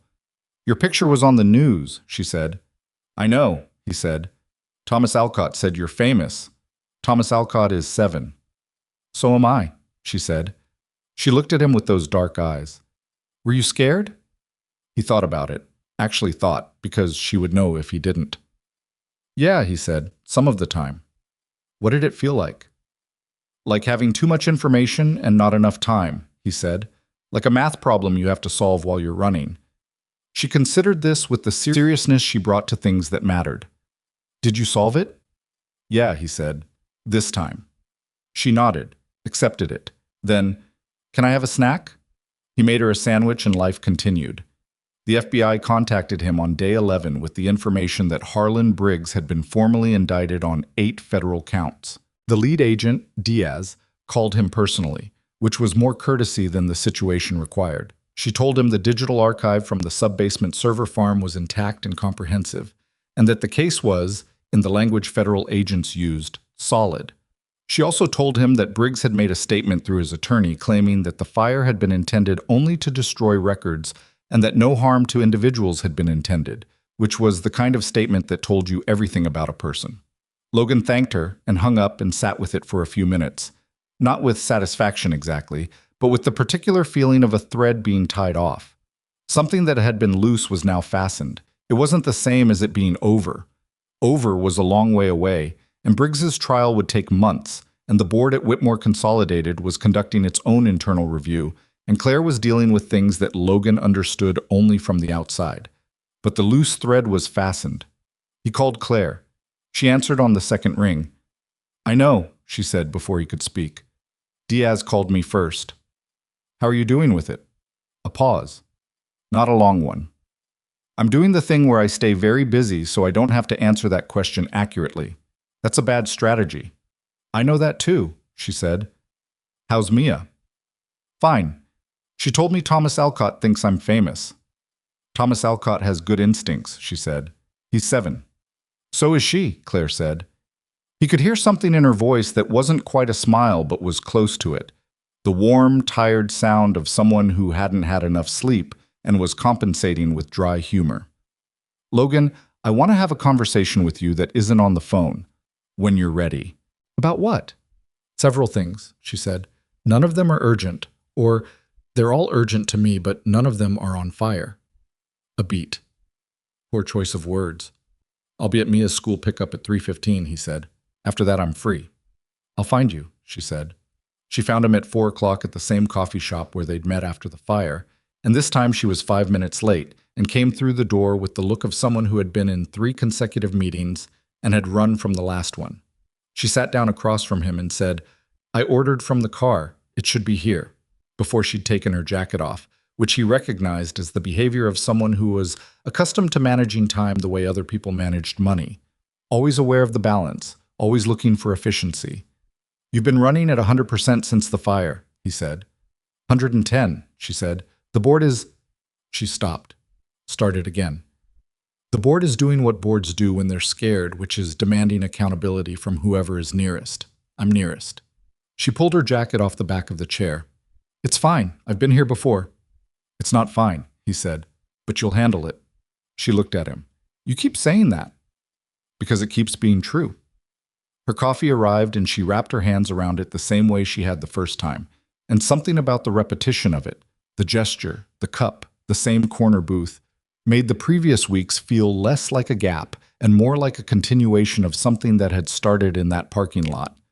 "I want to build something," she said, "at the company, or adjacent to it. It wouldn't be a Whitmore Consolidated program exactly. It would be its own entity, but I'd fund it and operate it, and it needs someone to run it." She looked at him directly, no preamble. "A National Emergency Rescue Training Center for first responders, building safety officers, corporate emergency coordinators. Practical training, not theory, real scenario simulation.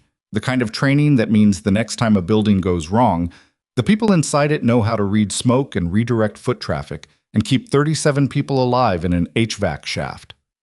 Logan was quiet. I've spent 2 weeks talking to fire chiefs and emergency management directors, and every single one of them says the same thing, she said.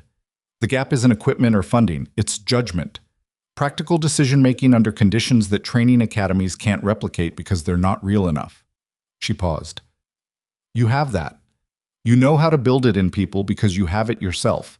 And you know what it takes to develop it, and you know what goes wrong when it's absent. He turned his cup in his hands. She watched him do it. You want me to run it, he said. I want you to build it and then run it, she said. There's a difference. I'm not offering you an administrative position. I'm offering you the chance to design the curriculum, hire the instructors, define what the training looks like from the ground up. The first class could start within a year if we move on it. He said nothing for a moment. Outside, the October street had become November without anyone marking the transition. The trees along the block were bare now, the air through the coffee shop window visibly cold. I'm a janitor, he said. You were a janitor, she said. And before that you were something you haven't told me the full details of. And in between those two things, you are also the person who got 37 people out of a burning building and disabled an improvised explosive device in a sub-basement with 65% confidence. 72, he said. She stopped. What? I told Diaz 72, he said. I told you 65 so you'd actually step back. She looked at him for a long moment with an expression he couldn't fully categorize. Then, that's either very thoughtful or extremely condescending. I know. Which one is it? Probably both, he said. I'm sorry. She was quiet. Then she laughed. A real one, not performed, the kind that came out slightly before she'd decided to let it. Okay, she said. 72. She set her cup down. My point stands. You have something that can't be taught from a textbook. I want you to help me make sure more people have it. He looked at her. My daughter needs a father present, he said. Not a father running a national program from a hotel room. The center would be based in Cincinnati, she said immediately. I've already looked at 3 facilities within 20 minutes of this neighborhood. You go home every night. You're at school pickup at 3:15. Nothing changes about your daily life except that the work you're doing matters in a way that, she paused, in a way that you might actually let yourself believe it does. That last part landed differently than the rest of it. He heard it land. That's a pointed thing to say, he said. I've been sitting across from you for a combined total of, I don't even know how many hours at this point, and I've watched you deflect every acknowledgement of what you did with both hands, she said. Not modestly. Not as a social reflex, actually deflect, like it genuinely doesn't compute for you that you are the reason those people are alive. She held his eyes. I'm not asking you to be comfortable with being seen. I'm asking you to do the work, which you already know how to do, in a context where it might reach further than a single burning building. A pause. Mia deserves a father she can be proud of. She already has one. I'm asking you to let her see it. The coffee shop moved around them. The espresso machine. A conversation at the counter, the door opening and closing on the November cold. Logan sat with her words and didn't move them anywhere, just sat with them. I want to think about it, he said. That's fine, she said. Not as a delay. I know, she said. I'll wait. He thought about it for 4 days. He thought about it while walking Mia to school, while sitting in his apartment at the kitchen table with coffee, while driving past the Hargrove Tower on the bus route that ran along its north face, the building still sealed at the lower levels, renovation contractors beginning to appear at the entry points, the long, slow work of returning something damaged to something functional. He thought about what Claire had said about the gap between theory and judgment, and about the fire chiefs who'd all said the same thing, and about Felix, the 20-year-old cleaning crew worker who'd found some piece of control in himself somewhere around the 22nd floor, and had walked out straight back into the night air. He thought about what it would mean to build something, not survive something, build. On the 4th day, he called his mother. Ruth picked up on the first ring because Ruth always picked up on the first ring for him, a habit from the years when his calls came from places and time zones he couldn't name. There's an opportunity, he said, and he told her what it was. She listened without interrupting, which was not her natural mode and which meant she understood this was important. When he finished, she said, What's stopping you?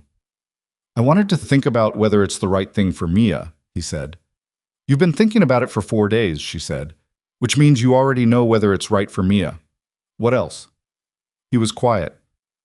Logan, she said, the last 7 years. You didn't take any of the desk positions they offered you when you resigned. You didn't take the private sector offers, and I know you had them. You took jobs that required nothing from you, and you told yourself it was because of Mia, and it was partly because of Mia, and it was also because you decided you didn't deserve to do work that mattered. Her voice was steady and not unkind. That was a choice you made for understandable reasons. I'm asking you whether you want to keep making it. He didn't answer immediately. Call her back, Ruth said. Say yes. He called Claire that evening and said, I have conditions. Tell me, she said. The program is built from the ground up without interference from the corporate side, he said. Curriculum decisions, instructor hires, scenario design. Those are mine. You fund it, you don't run it. Agreed. I need 6 months before the first class to get it right. I won't rush the foundation because someone wants a press release. 6 months, she said. Fine. And I need to be able to leave at 3:15 on school days. A pause that he couldn't read, and then, Logan, I said your daily life doesn't change. I meant it. Another pause, shorter. Is that all? That's the framework, he said. We'll have more conversations. We'll have a lot of conversations, she said, and there was something in her voice he filed away and didn't examine yet. Then yes, he said, I'll do it. The silence on the other end of the phone was brief, and she moved past it quickly because that was who she was. And they talked for another 20 minutes about logistics and timelines and the facilities she'd shortlisted, and she was efficient and direct and occasionally funny in the dry, understated way that he'd come to recognize as her actual register versus the polished corporate mode she wore in front of boards and cameras. When they hung up, he sat in the kitchen for a while. Mia was asleep. The apartment was quiet. The news had stopped covering the Hargrove Tower story by then, and the world had moved to its next thing, the way the world always did. He felt, for the first time in longer than he could precisely identify, like something was forward rather than behind him. The facility they chose was a converted industrial building on the east side of Cincinnati.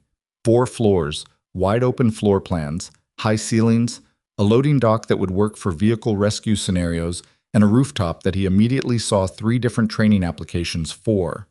It had good bones, which was what he told Claire when she showed him the space, and she said, I thought you'd say that, which meant she'd known before she showed it to him, which meant she'd been paying attention.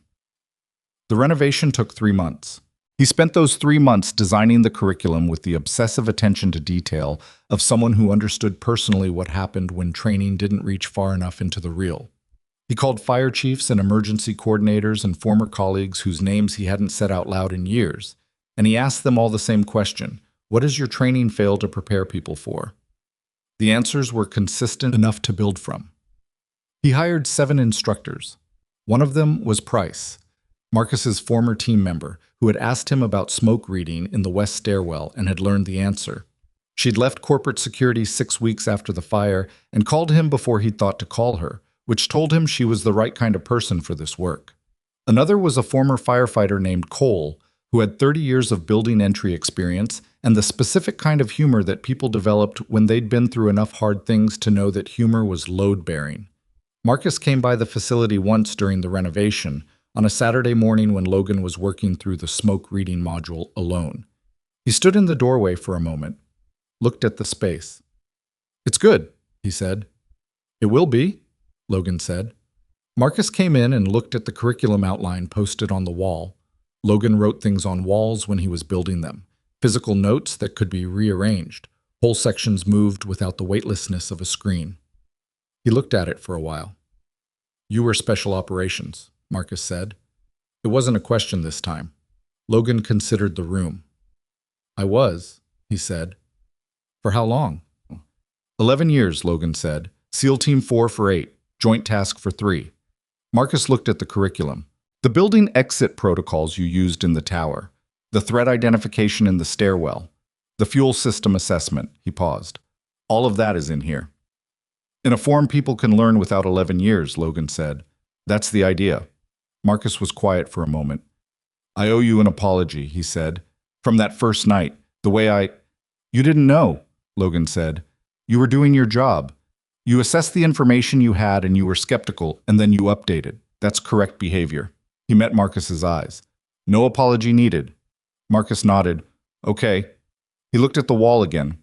Claire doesn't know the full service record. No, Logan said. You gonna tell her? Logan picked up a marker and moved a section of the curriculum 2 feet to the left where it belonged. Eventually, he said. Marcus accepted that. He was, Logan had come to understand, a man who accepted things as they came without requiring them to come faster than they did. It was a quality Logan appreciated. By the time the facility opened in month 6, Mia had been there 4 times and had declared the rooftop her favorite part, which was not how he'd intended her to feel about it, but which he accepted. She had also informed him that her teacher, Ms. Hooper, had shown the class a news article about the training center and that Thomas Alcott had said Logan was still famous. What did you say? Logan asked. I said you were just my dad, she said. That's accurate, he said. I know, she said. But Thomas looked really impressed, so. The first class ran for 2 weeks in early spring. 22 participants, a mix of corporate safety officers and municipal emergency coordinators, and 2 people from a federal agency Diaz had recommended through back channels. Logan taught 6 of the sessions himself and observed the rest, and at the end of the 2 weeks he stood in front of 22 people and told them that what they'd learned here was not a formula. It was a way of reading. It was the practice of staying in the problem when the problem was uncomfortable, of updating your information faster than your fear. A woman in the 3rd row raised her hand. What's the most important thing? If you had to say one thing. He thought about it. He thought about 40 floors and a vent cover and a 7-year-old girl pressed against his side on a couch. Know where everyone is, he said.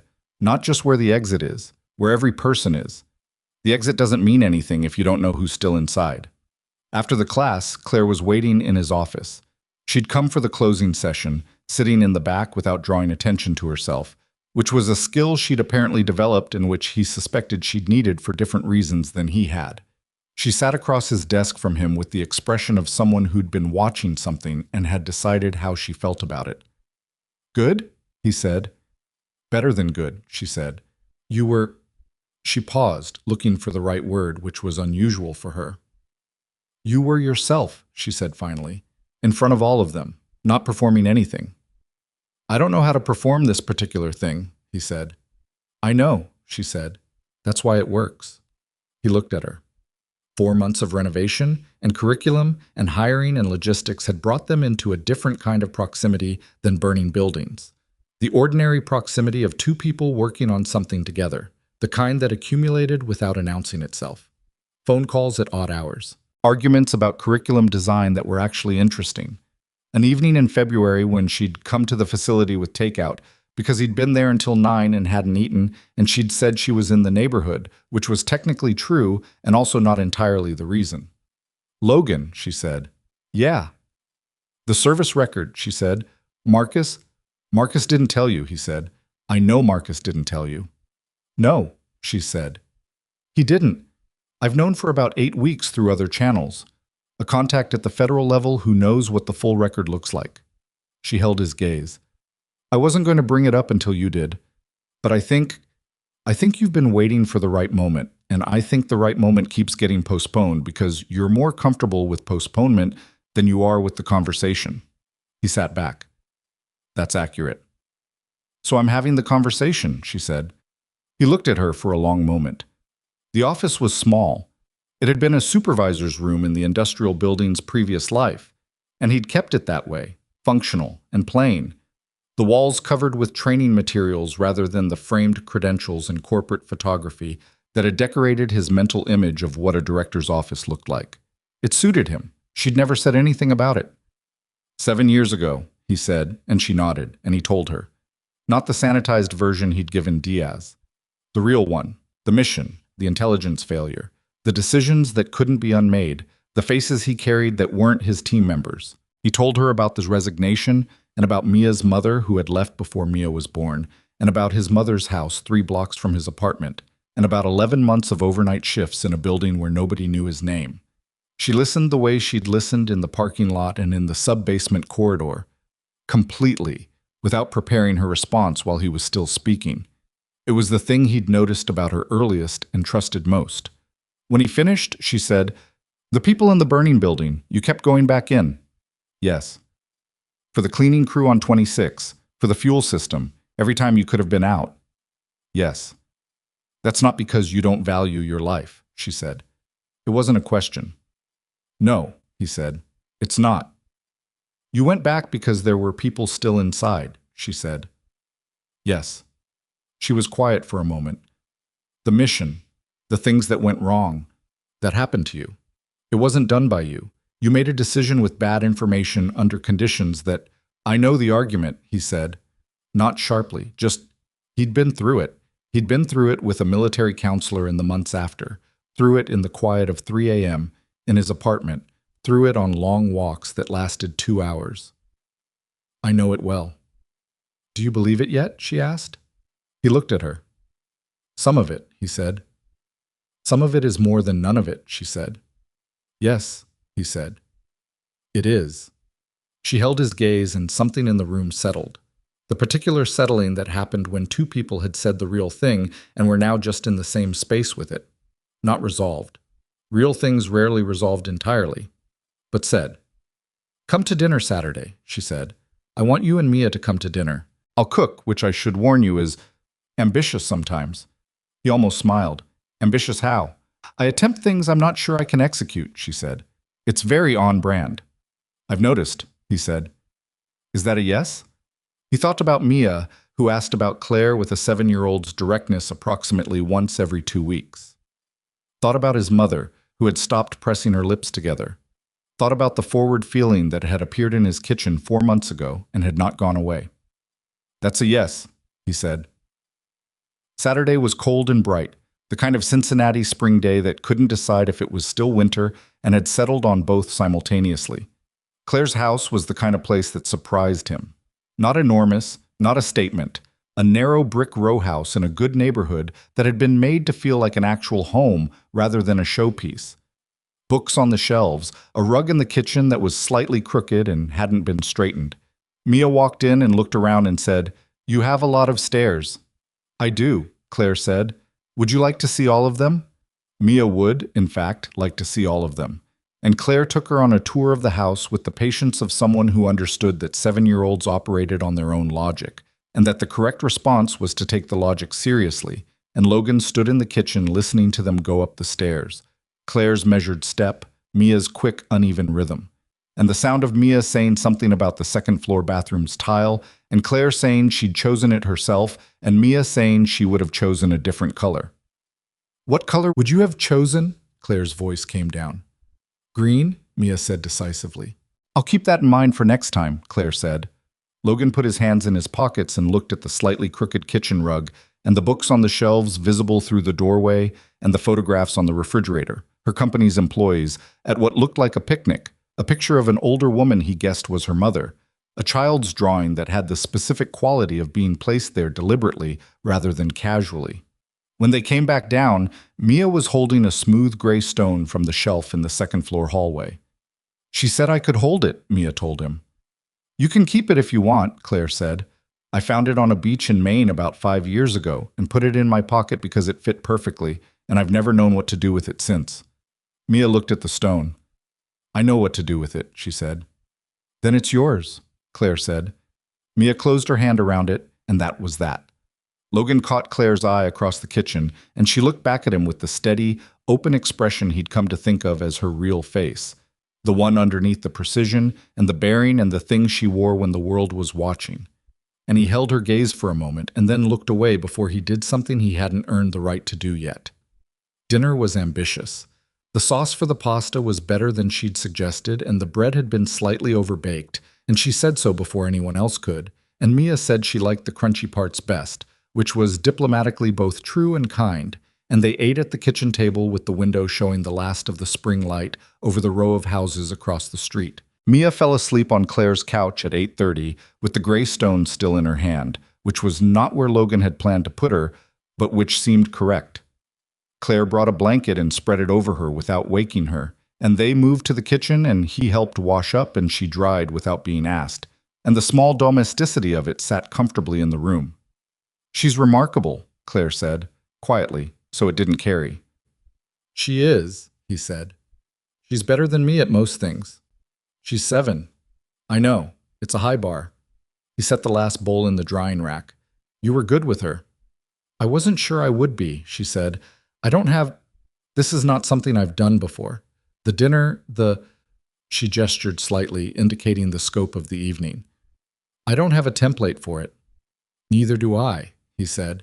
You seem like you do. I'm making it up, he said. I've been making it up since she was 3 months old. He looked at her. You did fine. Fine is what you say when you're being kind, she said. You did well, he said. That's accurate. She looked at him. The kitchen was quiet around them, and Mia was asleep on the couch, and the light over the row houses had gone to dark. While they were washing up, and the evening had arrived at the point that evenings arrived at when two people had been in the same space long enough to run out of the things that filled space and were left with the things that didn't need filling. Logan, she said. Yeah, he said. I'm going to say something, and I want you to hear it without immediately finding a reason to put it somewhere safe, she said. He waited. I didn't offer you the training center because you saved 37 people, she said.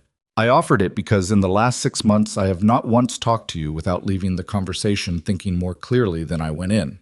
You are the most honest person I have encountered in a professional context in my adult life, and I find it very difficult to be around and also very difficult to be without, and I am aware that is a complicated thing to say to your employee.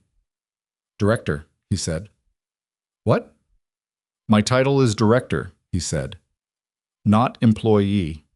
She looked at him. Is that?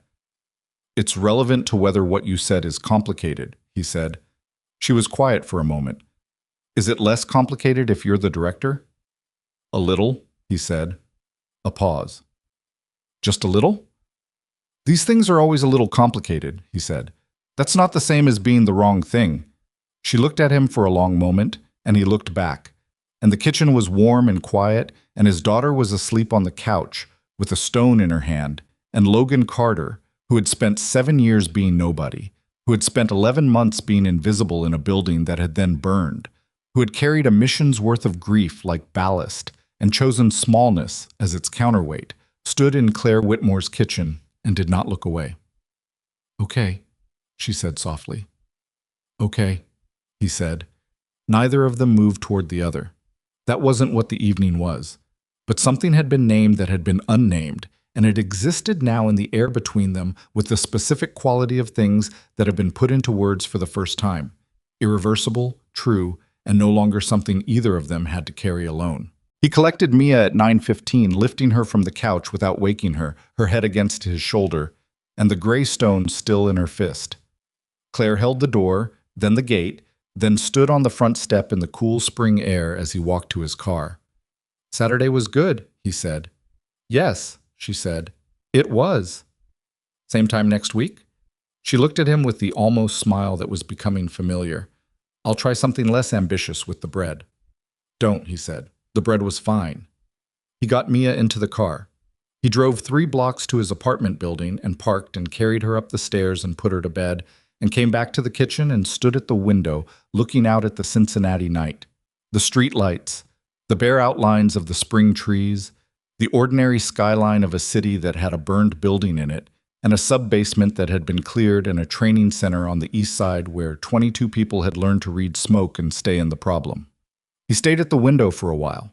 Not because anything was wrong, just because the night was worth looking at, and he'd spent a long time not looking at things that were worth looking at, and he was practicing. Harlan Briggs was sentenced on a Thursday in late September, 14 months after the fire. Logan didn't go to the courthouse. He'd given his testimony 3 months earlier, 2 days on the stand, federal court, the kind of proceeding that moved with the specific deliberate slowness of institutions that understood the weight of what they were doing and refused to be rushed by it. He'd answered every question directly and without embellishment, and the defense attorney had tried twice to rattle him, and had failed both times, not because Logan was unrattleable in some cinematic sense, but because the questions being asked were about things he'd actually done and seen and decided, and there was nothing to rattle when the account was simply accurate. He heard about the sentencing from Diaz, who called him at 2:17 in the afternoon while he was in the middle of reviewing the second cohort scenario assessment results. 22 years, she said. Federal. terrorism enhancement applied on 4 of the 8 counts. The judge's statement was pointed. "Okay," he said. A pause. "That's all you've got? What would you like me to say?" "Most people say something," she said. "Something about justice or closure or—" "I'm not most people," he said. "Is the case fully closed on your end?" The last of the shell companies was dissolved through forfeiture last week. His assets are liquidated. The 2 government contractors who were implicated in the fund redirection entered plea agreements in August. You know this. "I know," he said. "I wanted to hear it stated completely." Another pause, different from the first one. "You okay, Carter?" He looked at the assessment results on his desk. Second cohort, 26 participants, completion rate of 100%, which was 2% higher than the first cohort, and which told him they'd gotten the pacing right on week 1. "Yeah," he said. "I'm fine." "The job's good?" "The job's good." "And everything else?" He thought about Saturday dinners that had become a standing event, about a gray stone that lived on Mia's windowsill, about a woman who burned bread intentionally now because a 7-year-old had told her she liked the crunchy parts. "Everything else is good too," he said. "Good," Diaz said, and he could hear in her voice that she meant it, not professionally, just personally, the sound of someone who had followed a complicated situation to its end and was glad the end looked like this rather than something else. "Take care of yourself, Logan." "You too," he said. He set the phone down and sat with it for a moment. 22 years, the math of it. A man had decided that records were worth more than people, had spent months engineering a system to destroy those records along with everyone who might be standing near them, and had spent the last 14 months inside a federal proceeding that had stripped away every layer of the decision until what remained was just the decision itself, plain and undefended. 22 years was the weight a federal court had assigned to that decision. Logan didn't feel satisfied exactly. He wasn't sure satisfaction was the right response to something like this. What he felt was closer to a door closing, not a triumphant sound, just a latch catching, a room being sealed off. The thing that had happened in that building was real, and the people who had been inside it were real, and Briggs's sentence didn't unmake any of it, not the fire or the fear or the 3 children whose faces Logan still carried from a different building in a different country 7 years ago. Sentences didn't unmake things. But they put a boundary around them. They said, "This is where it stops." He picked up his pen and went back to the assessment results. Claire heard about the sentencing at the same moment through the same channel. Diaz had called them both. And she was in a board meeting when it came through, which meant she saw the notification on her phone, set the phone face down on the table, and finished the meeting before she processed it. This was who she was. The meeting was about the restructured vendor contracts that had replaced the ones Briggs had corrupted, and it required her full attention, and Harlan Briggs's sentencing could wait 20 minutes. It waited 22. Afterward, she sat in her office, the temporary one they'd been using while the Hargrove Tower rehabilitation completed, a rented floor in a building 6 blocks away that was functional and entirely characterless. And she allowed herself 3 minutes to sit with what had happened, not to perform sitting with it, just to actually do it. 14 months ago, she had been reviewing a contract in a corner office 60 floors up. She had been precise and certain and in control of her environment in the way that she had arranged her entire adult life to be. And then the building had shaken, and everything she thought she controlled had revealed itself to be a set of conditions rather than a set of facts. You did not control buildings. You did not control the people inside them who had decided, for their own reasons, to take what trust you'd extended and build a disaster out of it. You controlled your response. That was all. That was, it turned out, enough. She thought about Logan in the HVAC shaft, moving ahead of her with a flashlight clipped to his collar. She thought about the way he'd said, "I know what I'm doing" in the coffee shop, and about a cabinet in a sub-basement, and about a moment in her kitchen when something had been named out loud for the first time. She picked up her phone and called him. "I heard," he said when he picked up. "I know you heard," she said. "That's not why I'm calling." "Why are you calling?" "Because I wanted to hear your voice," she said. Simply. The way she'd learned to say the real thing from watching him say the real thing. Is that a problem? A pause that she'd come to recognize as his thinking pause rather than his reluctant pause. "No," he said. "It's not a problem." "Are you done at the center by 6? "By 5:30. "Come for dinner," she said. "Bring Mia. I bought a better oven thermometer. The bread situation is going to be different tonight." "You don't have to fix the bread," he said. "I want to fix the bread," she said. "Some things deserve to be done right when you have enough time to do them right." A beat. "I'll see you at 6. 5:30, he said. 5:30, she said. What happened between the spring Saturday when Mia had taken a gray stone and the September Thursday of Briggs's sentencing was not a story that moved in a straight line, because nothing real did. There were weeks when the training center consumed Logan completely. The second cohort had been larger and more demanding than the first, and the curriculum adjustments he'd made had required more of him than he'd anticipated.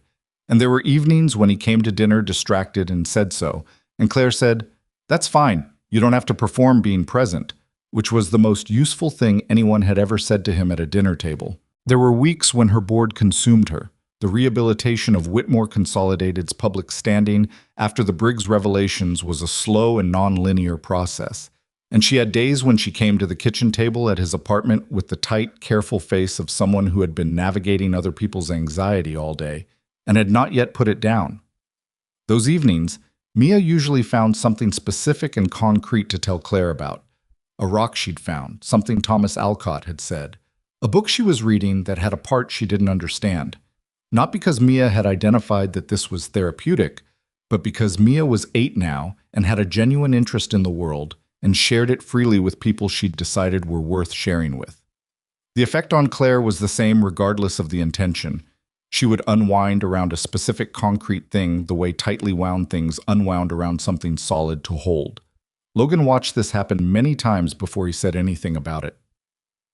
When he did say something, on a Tuesday evening in July when Mia was asleep and they were in the kitchen and Claire was finally actually relaxed, he said, "She does that for you on purpose, you know." Claire looked up. "Does what?" "The thing with the rock, the book, the specific small thing she brings you when you come in looking like you've been inside a long meeting for 8 hours. He looked at her steadily. "She notices." Claire was quiet. "She's 8, Logan said. "But she's been watching me for 8 years and she knows what people need when they're carrying something." He paused. "She decided you were worth it a long time ago." Claire looked at the table for a moment. When she looked up, her face was doing several things, and she let it, which was something she'd gotten better at in the last several months. "She's remarkable," she said. "She is," he said. "She's better at this than both of us." "That's a low bar," Claire said. "It's a higher bar than you think," he said. The Hargrove Tower rehabilitation was completed in early September, 3 weeks before the sentencing. The reopening was not a grand event. Claire had specifically and deliberately chosen a quiet return rather than the press moment her board had wanted, and she had spent considerable political capital winning that argument. The reasoning she'd given the board was about appropriate tone given the circumstances. The reasoning she hadn't given them, because it wasn't theirs to have, was that buildings that had been through what this one had been through deserved to be re-entered quietly, with some acknowledgement of what they'd held. She walked through the lobby on the morning of the reopening with Marcus and her new COO, a woman named Sandra Park, who had come from outside the company and who had been chosen specifically because she had no connections to the previous structure. And the fountain was running again, which she hadn't known it would be, and the sound of it stopped her briefly. Marcus noticed. He said nothing. The lower floors had been fully rebuilt, new suppression systems, new alarm grids, a redundant cell repeater network that would have made the events of 14 months ago structurally impossible, and a new emergency management infrastructure that had been built using the curriculum framework from Logan's training center as its foundation. She had not told Logan that last part because she'd wanted to do it, and not make it a thing he had to respond to, and because the decision had been right regardless of what he thought about it. She stood in the lobby with the fountain running and thought about a man in a maintenance uniform who had appeared in her doorway with water dripping from his hat and changed everything by knowing which stairwells were passable. The new lobby directory listed the building's tenants in clean sans serif type.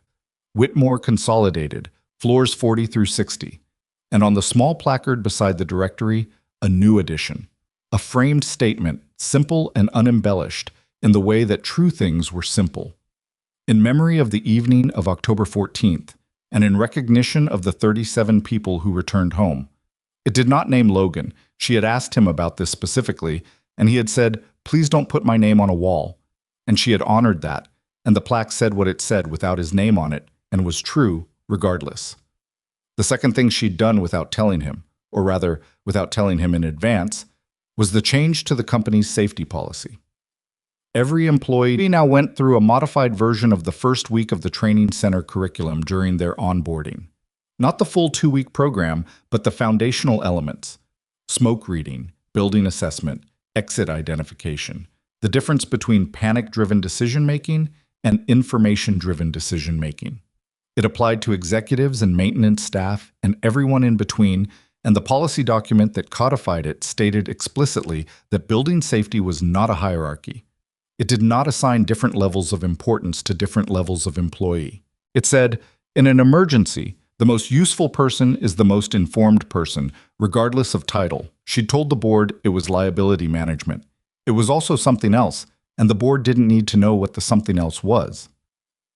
Logan found out about the onboarding change on a Thursday in late August, when Price called him from the training center's front desk and said, "There's a woman here from Whitmore Consolidated HR asking about custom curriculum adaptations, and she mentioned it's for employee onboarding, and I didn't know we were doing that."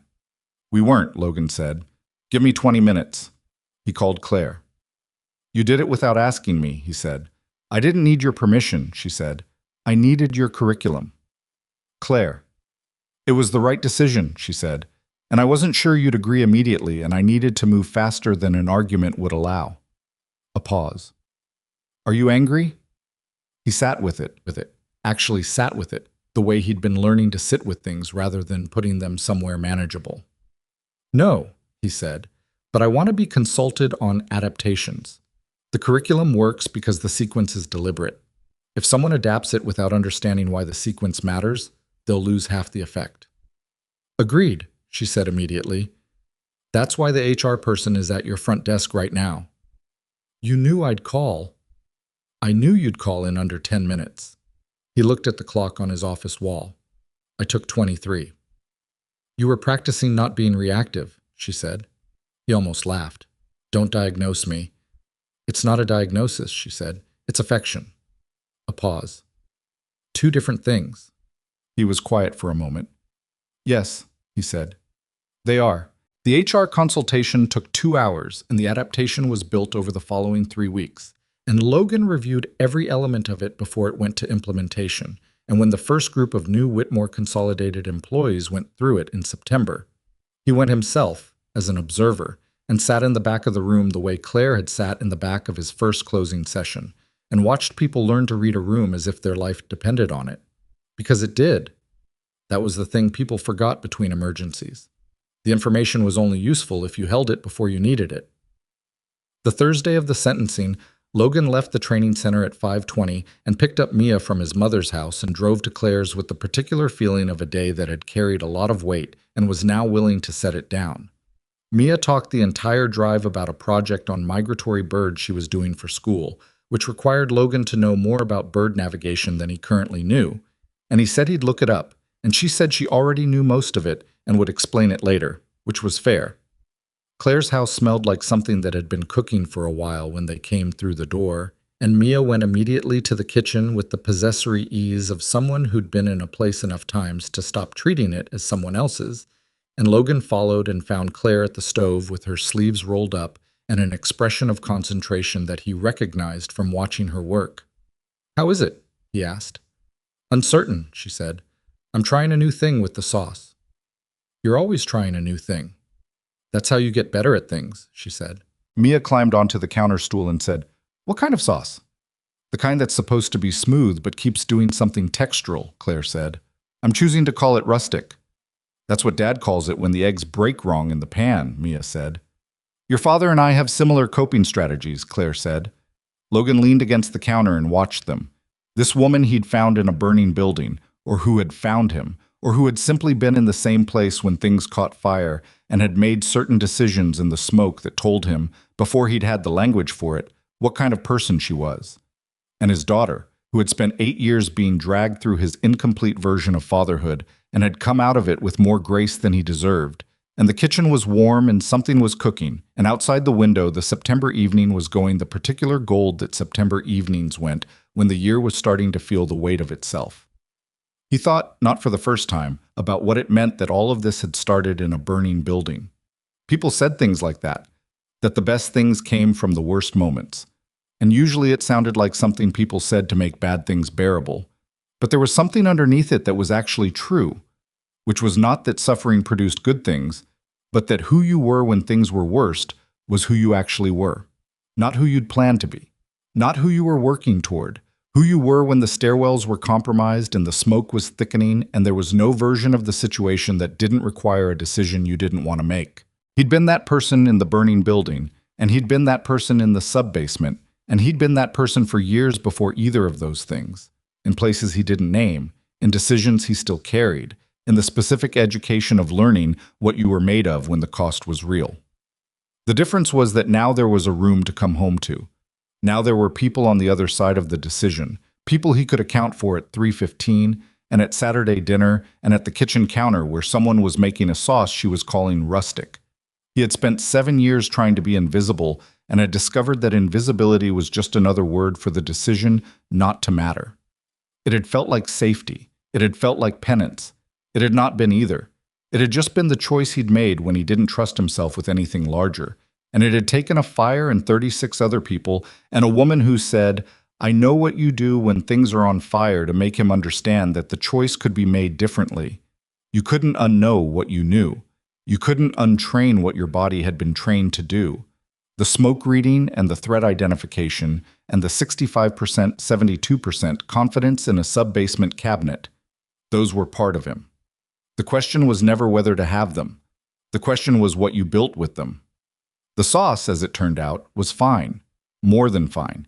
It had a texture that was genuinely rustic in a way that worked, rather than in a way that was a euphemism. And Mia ate 2 servings and then informed them both about bird navigation using the magnetic field of the Earth, which apparently migratory birds used as a compass built into their own biology. Logan said he hadn't known that, and Claire said she had, but she'd never thought about it the way Mia was describing it. "They always know which way is home," Mia said. "Even when they're really far away. It's just built in." "That's a good thing to have built in," Claire said. Mia looked between them with the directness of an 8-year-old who had decided something and was checking it against the evidence. "Are you going to be around more?" she said to Claire. "Like, around? Or just dinners?" Logan said, "Mia." "I'm asking," Mia said, not defensively, just stating. She was her father's daughter. Claire looked at her for a moment, then at Logan, then back at Mia. "I'd like to be around more," she said, "if that's okay with you." Mia appeared to consider this with appropriate seriousness. "You don't know how to braid hair," she said. "I'd have to teach you." "I don't know how to braid hair," Claire confirmed. "That's okay," Mia said. "I'm good at teaching." She got down from her stool and carried her plate to the sink with the energy of someone who had gotten the information she needed and was now ready to move on. And Logan watched her and then looked at Claire across the kitchen, and she was looking back at him with the open, unperformed expression that was her real face. And he thought about everything it had taken to get to this kitchen on this evening. The years of smallness, the burning building, the sub-basement, the curriculum on the walls, all the conversations where they'd both said the true thing and then had to figure out what to do with the truth. And he thought that the distance between who he'd been and who he was now was not a straight line, and it was not a clean arc, and it was not any of the shapes that stories usually described when they talked about a person changing. It was more like a stairwell. You found the one that was still passable, and you took it, and you didn't know what floor you were going to end up on. You just kept moving, and you brought the people you could bring, and you stayed in the problem until the problem was solved, or until you'd done everything the situation allowed. And then you came home. "I'm going to need help with the dishes," Claire said. "I'll dry," Logan said. "You always dry." "I'm better at it." "That's not proven," she said. "It's demonstrably true," he said. "I have never shattered a glass." "That happened once," she said. "The glass had a structural flaw." "The glass did not have a structural flaw." "You don't know that," she said. "You're not a glass expert." "I know when things are about to break," he said. She looked at him, and the sentence settled between them. The way sentences settled when they meant more than one thing, and she said, "I know you do," and handed him the dish towel, And that was how they spent the end of that particular Thursday, washing up and arguing pleasantly about glassware while an 8-year-old read about birds in the next room. 14 months after a fire that had been designed to destroy everything it touched, the things it had been meant to destroy were intact. The digital archive, the testimony, the 37 people who had gone home to their lives and were living them, the man the fire had been built around, who had not been the target, but had been the one who changed the outcome, who was standing in a kitchen with a dish towel, not famous, not decorated, not seeking the acknowledgement that had been pressed on him and that he had quietly and consistently declined, but present, actually present, in the way he had not been for a long time before a building burned, and he found out that invisibility was something you could choose to stop. There was no perfect version of what Logan Carter had become in the 14 months since the fire. He still woke sometimes at 3 a.m. with the specific weight of things that could not be put down, only carried differently. He still made decisions alone sometimes when he should have made them with someone, not because he didn't trust the someone, but because old patterns took longer to rewrite than you expected. He was still learning how to let himself be seen by the people he'd let close enough to see him, and it was still work, and some days it was harder than others. But he went to school pickup at 3:15. He sat across from the board of a national rescue training program that was going to run its 3rd cohort in November, and whose curriculum had been adopted by 2 municipal fire departments as supplementary training material. He dried dishes while someone he loved argued about structural flaws in glassware. He let his daughter explain bird navigation to him with the patient attention it deserved. He called his mother on Sundays. These were small things. He'd spent years telling himself that small things were enough, that smallness was the right size for a life that had caused the damage his had caused. He'd been wrong about that. Not because small things weren't enough, but because smallness chosen out of guilt was just a longer way of not living. The right size for a life was the size of the decisions you made in it, the size of who you chose to be when the options narrowed and the smoke was thickening and someone needed to know which stairwell was still passable. He knew that now. It had taken a fire to teach him, which was not an efficient way to learn a thing, but it was the way it had happened, and he'd stopped arguing with the way things happened. In the next room, Mia was explaining to no one in particular that Arctic terns migrated from pole to pole every year, the longest migration of any animal on Earth, and that they flew into the wind because flying into resistance was more efficient than flying with it. Claire called from the kitchen doorway. "Mia, do you want ice cream?" And Mia said yes without looking up from her book. And Logan stacked the last clean bowl and hung the dish towel on the oven handle and looked at the kitchen that was not his and had become, without a formal announcement, somewhere he was when he needed to be somewhere. He thought about the Arctic tern, flying pole to pole, built with direction inside it, knowing home by something it couldn't explain and didn't need to. He thought that was about right. Claire appeared beside him. She looked at the clean stack of dishes and then at him. "Not a single broken glass," he said. "The night is young," she said. He looked at her. She looked back. Outside the kitchen window, the September evening had gone fully dark, and the streetlights were on. And somewhere in the city, the Hargrove Tower stood rehabilitated and open, its lobby fountain running, its new suppression system silent and ready, its emergency strips waiting along every floor for a situation that might never come, but that the building was prepared for now. Logan put his hand over hers on the counter. She turned her hand and held it. They didn't say anything. Some things didn't need saying. Some things you'd already said in burning stairwells and parking lots and sub-basements and kitchens on Saturday evenings. And what remained after all of that wasn't a sentence. It was just the being there, the choosing, again and again, to be there. That was the whole of it. That was what all of it had been about. Not the fire, not the rescue, not the 14 months of aftermath and testimony and restructuring and building. All of that was real, and all of it had mattered, but underneath it, quieter than all of it, was this. A man who had decided he didn't deserve to matter, learning slowly, imperfectly, at the cost of more than he would have chosen to pay. That mattering was not something you earned by being unblemished. You earned it the way you earned anything worth having, by showing up, by staying in the problem, by going back for the people still inside every time, not because it was safe, but because they were there and you knew the way. Logan Carter had known the way for a long time. He was finally